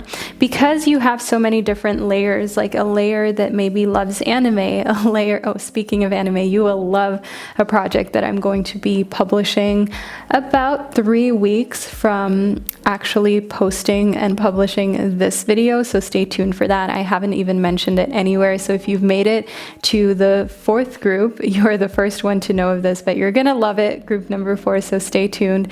You will also see it in my newsletter. If you're signed up to my newsletter on my website, bowlife.com, you'll see it on my Instagram, you'll see it on here. I mean, big surprise coming. But back to multifaceted. You may love, for example, anime things, Pokemon, stuff like that. And then on the other hand, you may also really love things such as sports, such as being physically active, such as being out in nature, which seems to clash, but actually it just shows how multifaceted you are and how you can appreciate lots of different things in life, lots of different forms of art, lots of different work, lots of different activities without feeling like you have to just stay in one lane or stay in one box. That is not you. You want to experience a little bit of everything, and rightfully so, group 4. Next we have Joan of Arc. So in Joan of Arc, I can see here that your angels and your guides have a fated message for you about standing strong, focusing on your purpose, and releasing the fear of persecution and speaking your truth. This is definitely something that I think a lot of people like you face group number 4, people who have this unconventionality, people who are very multifaceted, and it may seem to others, I mean, others may have even straight up said to you that they think it's hypocritical, that you are acting one way and you believe in something else, and that they just don't quite understand you as a human being, or they don't quite understand what you are about. But here in Joan of Arc, it's important for you to not allow naysayers or people who are really skeptical of you to stop you from voicing your truth and of standing strong, of focusing on your purpose. So that's a fated message that you have to hear. In the Master Buddha, I do also see here that increasing your awareness about that actually being a reflection of how other people feel about themselves is a great way for you to not be phased in those situations and to continue to focus on yourself, reminding yourself that not taking things so personally is the best thing you can do for yourself and for literally anyone in any given situation, and understanding that your deeper connection that you have to the divine is what truly counts, trusting that inner voice and trusting that we are all a part of this cosmos, we are all a part of this earth, this universe. So in a way, we're all connected because we're made of the same thing, and we all have a life cycle. They may be different lengths, right? Different lives have different lengths and happen in different places on this planet, but we have a lot of things that we all have in common. And those things can also be fears. It can be just overall being hard on other people. Some people find that is a way how they cope, so don't take it personally and understand that different people have different ways of dealing with fears, and this is by no means a reflection of you, and it by no means should make you feel like there's something wrong with you. In drinking tea, that is sometimes just like the best, most relaxing thing you can do for yourself.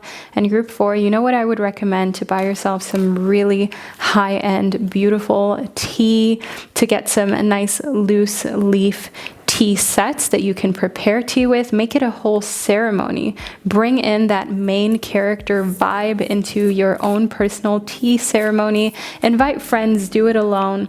Kind of put up your stuffed animals if you feel like you want someone there, but at the same time you don't want to invite anyone. That can sometimes already be a great help. Even inviting, your dogs to your little tea ceremony, your cats, your pets in general, having a tea ceremony in nature, bringing your tea into nature, even if it's just in a flask, and feeling like you're sharing the moment, you're savoring every single little drop and sip, and it's just this whole luxurious experience of warmth, of acceptance, and of truly cherishing the moment. Next up, we have watching a movie. Okay, so drinking tea and watching a movie, these are great things that you should be doing for yourself right now, group number 4, and these are some angel messages that you are meant to receive. Sometimes the simplest angel messages are the most helpful and the best, so make sure that you drink some warm, beautiful tea right after your reading, that you watch a movie, and feel free to come back and tell me how it was, or even to message me on Instagram and tell me whether that was not the best angel message you received in this reading or what. Next up, we have this beautiful little rose or flower. So know here that sometimes it takes a little bit of time for you to open up, and that's okay, for you to unfold, for you to feel more comfortable in your existence. And just as you should never help a flower or a cocoon of a chrysalis of a butterfly, you should never force that open. You should never force open a flower that's trying to bloom. Don't do that with yourself either. Don't force yourself to be ready ahead of time for anything, whether it's in maturity, whether it's in starting your own family, whether it's in, for example, starting your own business, quitting your job, doing something else study-wise. Try not to force yourself to move ahead of time. Be peaceful, be kind, be gentle with yourself. And know that every beautiful flower, rose, and living being has its own time frame in which it's able to accomplish things, and your time frame may feel like it is delayed, but some people just need more preparation to then move forward more quickly. You know how some people take the lead very quickly, but then they're just like not that good at their job, or they get good at something very quickly, but then they plateau later down the line. Well, you may not get good at something super quickly, but once you have major roots, as I can see here within this tree, there's nothing that can shake you. You've made your mark on this world. So that is one thing that I see here in the tree, as well as in the stag, that you shouldn't judge the amount of time that it takes you to move into your leadership role, but rather the person that you're becoming on this journey and the quality of the leadership role. Because once you're in a leadership position, it's important for you to maintain a certain amount of quality rather than to move quickly into the CEO leadership role of your life and then fall off the bandwagon again. I can see here within Kalima that facing your fears and major spiritual changes that are unfolding, those are actually your big chance to soar. So don't feel as though big changes spiritually or just major changes in your life automatically mean that things are crumbling or falling apart. Major changes are actually serving you. That is one thing that I can see here within the faded angel messages that are meant for you. Next up, we have remaining positive. So group 4 in remain positive, it's definitely clear that your angels want you to keep a positive outlook no matter what, and they're trying to remind you of the fact that simply having a positive outlook is sometimes the best you can do in situations, and that is taking action as well, especially if you feel like you're powerless or you feel like a situation is just moving out of control or into a certain direction and you have no power over it. If that is in your family, in your work, in your love life, actually just remaining positive takes your own personal power back. That actually allows you to take action without disrupting, without getting in the midst of something that you don't want to get in the midst of. You know what I mean? Like if, for example, two family members are arguing, or in your place of employment, a lot of people are being let go without actually like getting in between the fight of two family members or getting in the way of an employer or boss or co-workers of doing their job, and, you know, just scaring yourself more, or maybe making it very clear that you are afraid. Just remain positive rather than taking action in a way that will do you a disservice. So that is one thing that I can definitely see as an important angel message for you, group number 4. Even if it's hard, sometimes that's the best thing you can do in situations, to fly under the radar until things have cleared up and the dust has settled around you. I can see here in the Quartz that being gentle with yourself is an angel message that you must receive and that is meant for you. You've been through a lot and you need time to heal and recover. That is what the Quartz stands for. Give yourself that time and stop feeling like there is a certain time limit to when healing needs to happen, or to when you should be over a loved one, the death of a loved one, or like a loved one who you were with, right? A lover, a partner. There is no acceptable amount of time that you have, and after that it becomes unacceptable. So don't allow anyone to gaslight you into getting over things in a timely manner, whatever that means, group number 4. Next up, we have the kyanite. So the last but most essential message I'd say for you in the kyanite is to make time for self-care. Taking care of yourself is essential right now. It is essential to your growth. It is essential to protecting yourself against any other energetic entities that are not here for your highest good, or maybe just don't gel or collab with you very well, group number 4. Whenever you feel like you're not doing enough, or whenever you feel as though you are too slow for life, generally, whenever you look at your age and you just think, oh, by this age I should have accomplished X, Y, or Z, make time for self-care, because you need it if you have those type of toxic thoughts about yourself. And I'm just calling you out, group number 4, because I want the best for you, and I want you to know that those thoughts aren't serving you and they're not good for you, and they clearly indicate that you have to make some more time for yourself. So group number 4, these are the faded messages that were meant for you. I hope that you thoroughly enjoyed putting together your very own personal reading. Thank you so much for being here. If you've made it all the way to this point, let me know that you chose the number 444, represent down below in the comment section. And of course, if you're not subscribed to my channel, but you're here, like, what are you doing, group number 4? Make sure that you subscribe to my channel because we clearly vibe with one another, and I'd love to read for you again. So group 4, take care of yourself. Know that I'm sending you so much love and prosperity, and I can't wait to connect with you in one of my upcoming predictions.